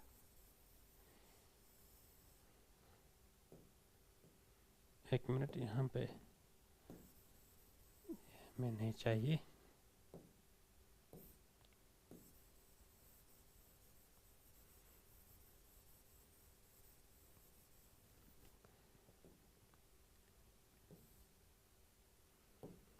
हाँ, मैंने क्या बोलना था आपको, हमारे पास होता है डीएनए। डीएनए मॉलिक्यूल से वापस डीएनए बनता है, we call this process as replication. फिर डीएनए से बनता है आरएनए, या मैं लिखूंगा यहाँ पे एमआरएनए। इस प्रोसेस को हम नाम देते हैं ट्रांसक्रिप्शन। फिर एमआरएनए से बनते हैं प्रोटीन, जिसको हम नाम देते हैं ट्रांसलेशन और प्रोटीन बायोसिंथेसिस। देख लीजिए, ओनली आरएनए, आरएनए की डिफरेंट टाइप्स है, एमआरएनए, टीआरएनए, आरआरएनए, एसएनआरएनए, व्हाटएवर, लेकिन सिर्फ और सिर्फ एमआरएनए ही बना सकता है protein. This process of production of proteins from DNA through mRNA. देखो, प्रोटीन का बनना डीएनए से एमआरएनए के through, formation of protein from DNA through mRNA, इस सारे प्रोसेस को हम नाम देते हैं सेंट्रल डोग्मा। एनीवे, मुझे वो नहीं पढ़ाना है। यहाँ क्या है, mRNA is the only RNA that makes the proteins. M means यार मैसेंजर आरएनए, इससे मैसेज होती है क्या बनाने के लिए, प्रोटीन बनाने के लिए। एमआरएनए चूंकि एक किस्म का आरएनए है, आरएनए हो या डीएनए, दोनों न्यूक्लियोटाइड्स के बने होते हैं। सो इसमें सीक्वेंस होते हैं बेसिस की, नाइट्रोजन बेसिस की एमआरएनए में, क्या बनाने के लिए, प्रोटीन बनाने के लिए। अगर मैं यहाँ पे एमआरएनए दिखाऊं आपको, दिस इज एमआरएनए। एमआरएनए में दो एंड्स होते हैं, 5' end 3' end, as usual. MRNA is made of different nucleotides, जैसे A U G U C, A U G G, A C C, whatever. This sequence of nitrogen bases, क्योंकि mRNA nitrogen bases का बना होता है, sequence का बना होता है, न्यूक्लियोटाइड्स का बना होता है। The sequence of nitrogen bases in mRNA which codes for, जो एमआरएनए क्या बनाता है बाद में, protein. The sequence of nitrogen bases in mRNA which codes for protein, इसी को हम बोलते हैं नाम genetic code. Means term genetic code is related to mRNA. और 3 बेसिस की सीक्वेंस एमआरएनए में, 3 base sequence, 3 base sequence, 3 base sequence, sequence of 3 bases in mRNA which codes for 1 amino acid. एक एमिनो एसिड को recognise करते 3 bases, and this sequence of 3 bases in mRNA is known as codon. One codon is made of 3 bases, and one codon recognizes 1 amino acid, and the chain of codons in mRNA is called genetic code, or the sequence of codons in mRNA is called genetic code, or sequence of nitrogen bases in mRNA which codes for protein is called genetic code, and 3 base sequence is called codon which recognizes 1 amino acid. Okay, that's very simple. यही मैं लिखूंगा यहाँ पे genetic code में। तो हमने क्या underline करना है, जेनेटिक कोड और इसके फीचर। बड़ा सिंपल है, मैं ब्रीफ में जाऊंगा। ये लिखो पहला पॉइंट जेनेटिक कोड में, क्या, sequence of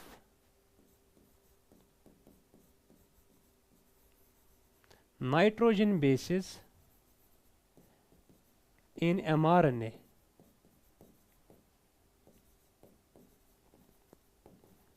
which codes for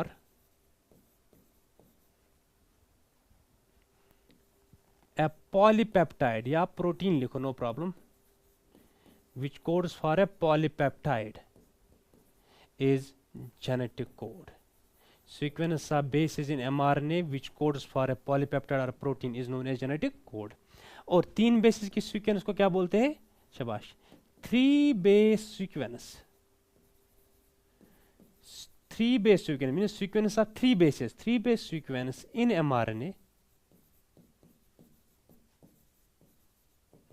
which codes for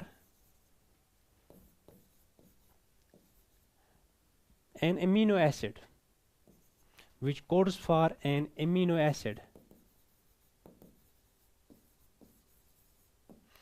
is known as codon. Codon is made of 3 bases, is known as codon. शाबाश। अब हमारे पास कितने कोडॉन है, कोडॉन्स का नंबर टोटल है हमारे पास, यहां देखो शॉर्टकट में दिखाऊंगा। नंबर ऑफ कोडॉन्स हमारे पास है बराबर 64। वो total number of codons how much, 64। अब डायरेक्टली याद रखना, 64 कोडॉन है हमारे पास। इन 64 में से 3 आर नॉनसेंस, जिनको हम बोलते हैं नाम स्टॉप कोडॉन्स या टर्मिनेशन कोडॉन्स। टर्मिनेशन कोडॉन्स जो किसी एमिनो एसिड को कोड नहीं करते हैं, कौन कौन है, UAG, UGA और UAA। इनका अल्टरनेटिव नाम है UAG is otherwise called amber, it's called opal, and this one called ochre. These three are called as nonsense codon. Nonsense why? Because they do not code for any amino acid. They play a role in termination or stopping translation. और हमारे पास एक codon that's called initiation codon. कौन है? AUG is common. AUG is which codes for methionine. AUG codes for methionine is common. हालांकि GUG भी कभी कभार initiation का काम कर सकता है but not very common. AUG which codes for methionine is common initiation. आप बोलेंगे start codon. Initiation codon. It's common initiation मतलब को AUG करता है initiation मतलब start करता है translation. और इसका मतलब है ना AUG के दो फंक्शन है. Yes, AUG has dual function. AUG के क्या दो फंक्शन है शाबाश? AUG has two function. Number one, it acts as initiation codon. Yes, it acts as initiation codon. Second, it codes for methionine. ये methionine को भी code करता है, अमीनो एसिड को भी कोड करता है और स्टार्ट भी करके देता है ट्रांसलेशन. शाबाश. तो एक्चुअली हमारे पास 64 कोडन है टोटल. इसमें से 3 है नॉनसेंस कोडन जो अमीनो एसिड को रिकॉग्नाइज नहीं कर पाते हैं, और एक्चुअल कोडॉन्स है हमारे पास sense codons which are actually coding for the amino acids are only 61. Anyway, अब क्या क्या फीचर है जेनेटिक कोड के? हम लिखेंगे features. You can write characteristics of genetic code. Features of genetic code. Very simple. Features of genetic code. क्या क्या feature है? 5 फीचर है जेनेटिक कोड के. Very simple. पहला फीचर है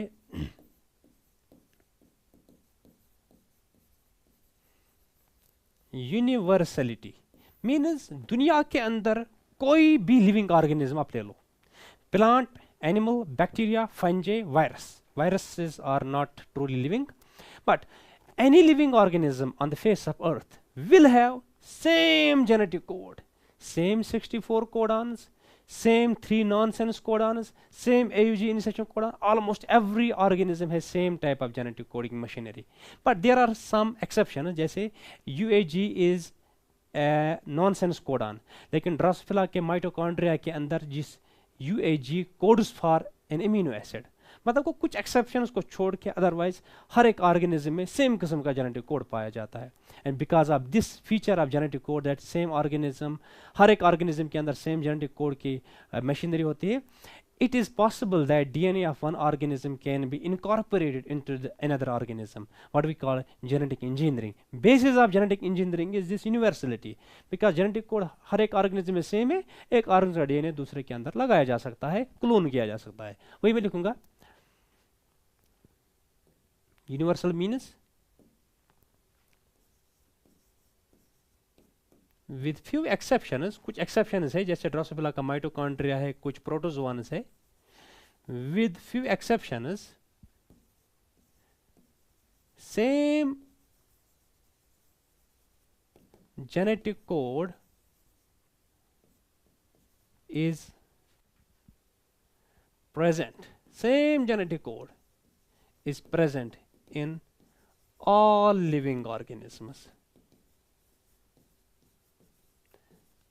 कुछ एक्सेप्शन को छोड़ के otherwise same type of genetic code is present all living organism. That is otherwise that is genetic code is nearly universal. मतलब को लगभग सारे के सारे ऑर्गेनिज्म में सेम है.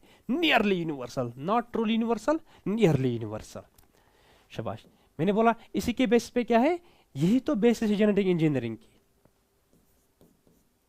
It is the basis of genetic engineering. Basis of genetic engineering means genetic engineering means cloning DNA of one organism into another. एक organism का DNA दूसरे के अंदर क्लोन करना या multiple copies banana. It's the basis of genetic engineering. दूसरा feature क्या है जेनेटिक कोड का? शाबाश. Number B. Second feature of genetic code is triplet. Triplet means 3 basis form है कोडॉन. अभी बोला 3 बेसिस बनाते कोडॉन जो एक एमिनो एसिड को रिकॉग्नाइज करता है. 3 basis, 3 nitrogen bases form a codon which codes for an amino acid, जो एक एमिनो एसिड को कोड करता है. Means genetic code is triple, means 3 basis form में कोडन. That's okay. ये हो गया सेकंड फीचर. तीसरा फीचर क्या है? जेनेटिक कोड इज, मैं लिखूंगा यहाँ पे, जेनेटिक कोड जो है it is non overlapping. Genetic code is non overlapping. What does non overlapping mean? यहाँ पे समझाऊंगा ये पॉइंट. ये पॉइंट बड़ा इंपॉर्टेंट है. यहाँ देखो, मैंने भी आपको दिखाया था यहाँ पे. यहाँ एमआरएनए में देखो कितने कोडन है total. 3 basis 3 basis 3 base 3 basis. ये एमआरएनए यहाँ पे मैंने दिखाया, इस पे 4 कोडन है, because codon is made of 3 basis. 1 codon, second, third, 4, 4 codon है. अब यहाँ 5वां कोडन है नहीं ना. 5वां कोडन पॉसिबल है because 3 bases are part of one codon. These 3 bases are part of this codon. It is not possible that you will make the second codon like this. AUG is one codon, UGU is second codon, GUC will be third codon. No. One base is part of only one codon, not 2, 3 and all. Means जब हम बोलते हैं genetic code, एक minute बराबर देखूंगा यहाँ पे. Genetic code is non-overlapping, means one base is part of only one codon. One base cannot be the part of 2 codons. मतलब को ये ओवरलैप नहीं हो सकता है कोई भी बेस एक कोडन की दूसरे कोडन के किसी भी बेस के साथ. वही होगा नॉन ओवरलैपिंग. शाबाश. यहाँ लिखेंगे नॉन ओवरलैपिंग मीन्स. शाबाश. दूसरा कलर करूंगा इस्तेमाल. One base is part of only one codon and it is, और क्या होता है, comma-less. Comma-less means there is no gap, means no base is left between 2. अगर एक कोडन है इसके बाद दूसरा कोडन है, 2 कोडन्स के बीच किसी बेस को छोड़ा नहीं जाता है. Genetic code is comma-less oblique punctuation-less या without punctuation. Punctuation-less, without punctuation, and read in contagious fashion, continuous fashion. Contagious fashion, continuous fashion. कहाँ से कहाँ? From 5' to 3' end. Shabash. Another feature, number D. Genetic code is specific or unambiguous. Specific means one codon codes for only one amino acid. एक codon एक amino acid को code करता है. एक codon 2 amino acid को code नहीं कर सकता है. एक से ज्यादा को नहीं कोड कर सकता है. Simple. It means what? One codon codes for only one amino acid. That's it. One codon codes for only one amino. एक कोडन एक ही एमिनो को कोड करता है. That's what is called specific. मतलब एक कोडन एक ही एमिनो एसिड के लिए स्पेसिफिक होता है. एग्जांपल के तौर पे बोल रहा हूँ. AUG किसको कोड करता है? मिथियोनिन को. सही बात. शाबाश. GUG कोड करता है सिर्फ और सिर्फ वैलिन को. UGG सिर्फ और सिर्फ कोड करता है ट्रिप्टोफान को. एग्जाम्पल के तौर पे मैंने बोले, मतलब एक कोडन एक ही एमिनो को कोड करता है. Number last feature of genetic code, that's what we called degenerate और redundant. Genetic code is degenerate और रिडंडेंट. यहां देखो इसका मतलब क्या है. हमारे पास कितने कोडन है? 64 टोटल. 3 है नॉनसेंस कोडन, वो तो किसी एमिनो को कोड नहीं करते. एक्चुअल कोडन है हमारे पास सेंस कोडन 61. मींस हमारे पास 61 कोडन है. एमिनो एसिड्स जो हमारे पास प्रोटीन में होते हैं नॉर्मली दैट इज ओनली 20. 22 तो है रिसेंट लेकिन not established yet. So we have 20 amino acids which take part in translation or protein synthesis, means 20 amino acids are present in proteins. और हमारे पास 20 amino acids के लिए number of codons कितने हैं? 61 codons for 20 amino acids. इसका मतलब हो गया एक amino acid को एवरेज में एक से ज़्यादा codons आ जाते हैं. This property wherein single amino acid is recognized by multiple codons is called degenerate or redundant nature. Means what? Means single amino acid is recognized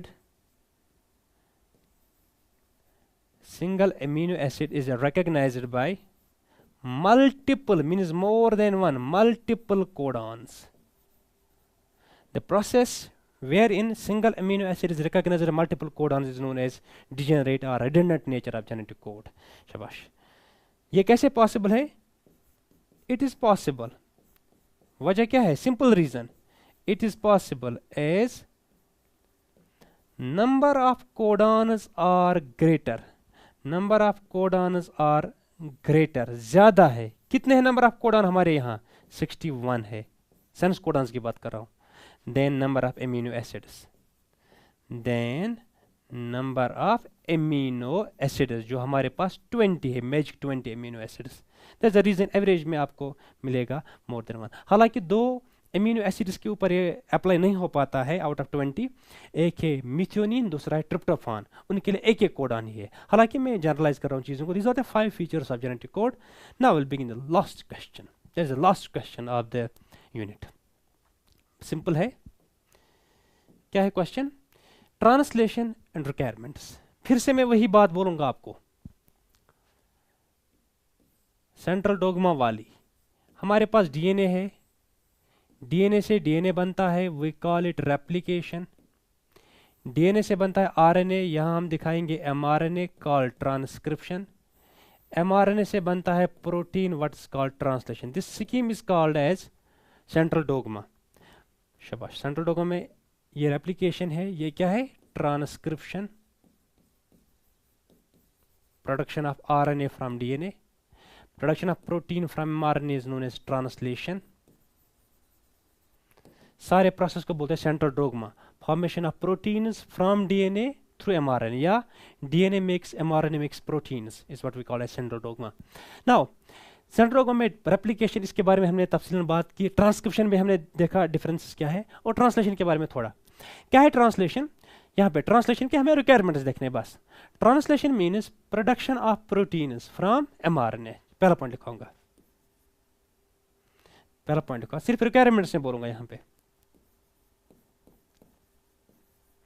simple भाषा में, production of proteins from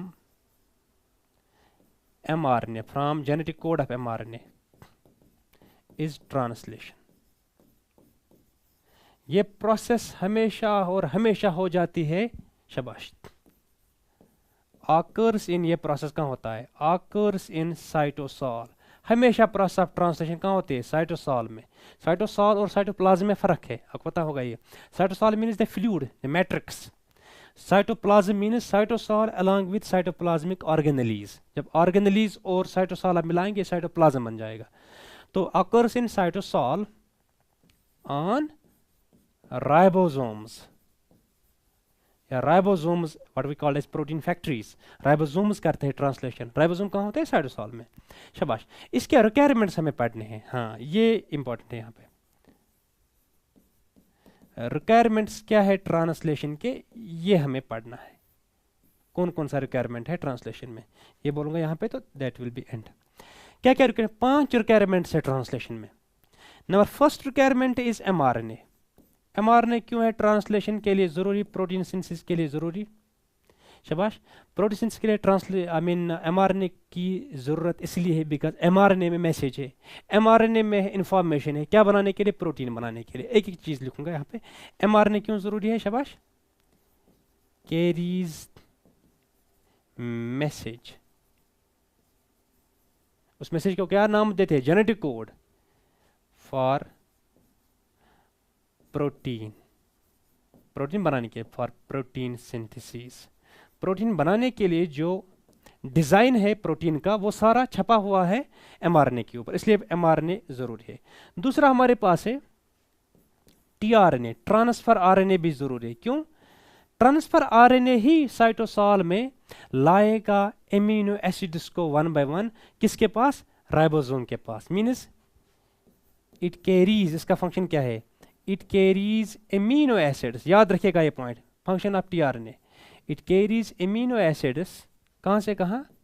from cytosol, जो cytosol में होते हैं, कहाँ तक?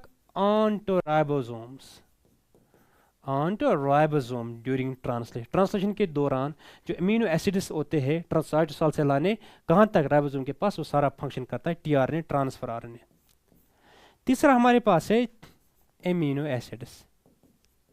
अरे amino acids ही होते हैं बिल्डिंग ब्लॉक्स, इन्हीं से तो हमारा प्रोटीन बन जाएगा।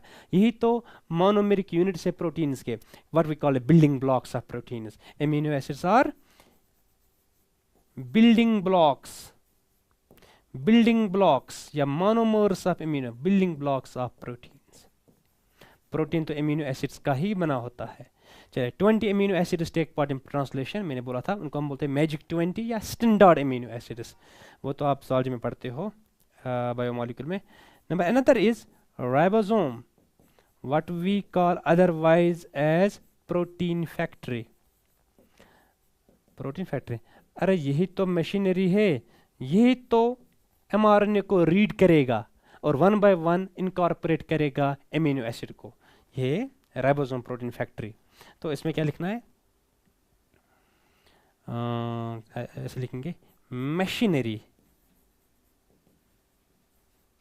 To synthesise protein, machinery to synthesise protein, यही करता है सारा प्रोसेस।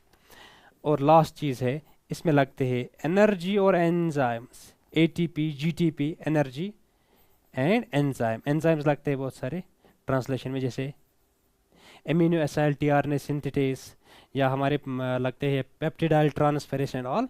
तो एंजाइम्स और एनर्जी लगती है ट्रांसलेशन में।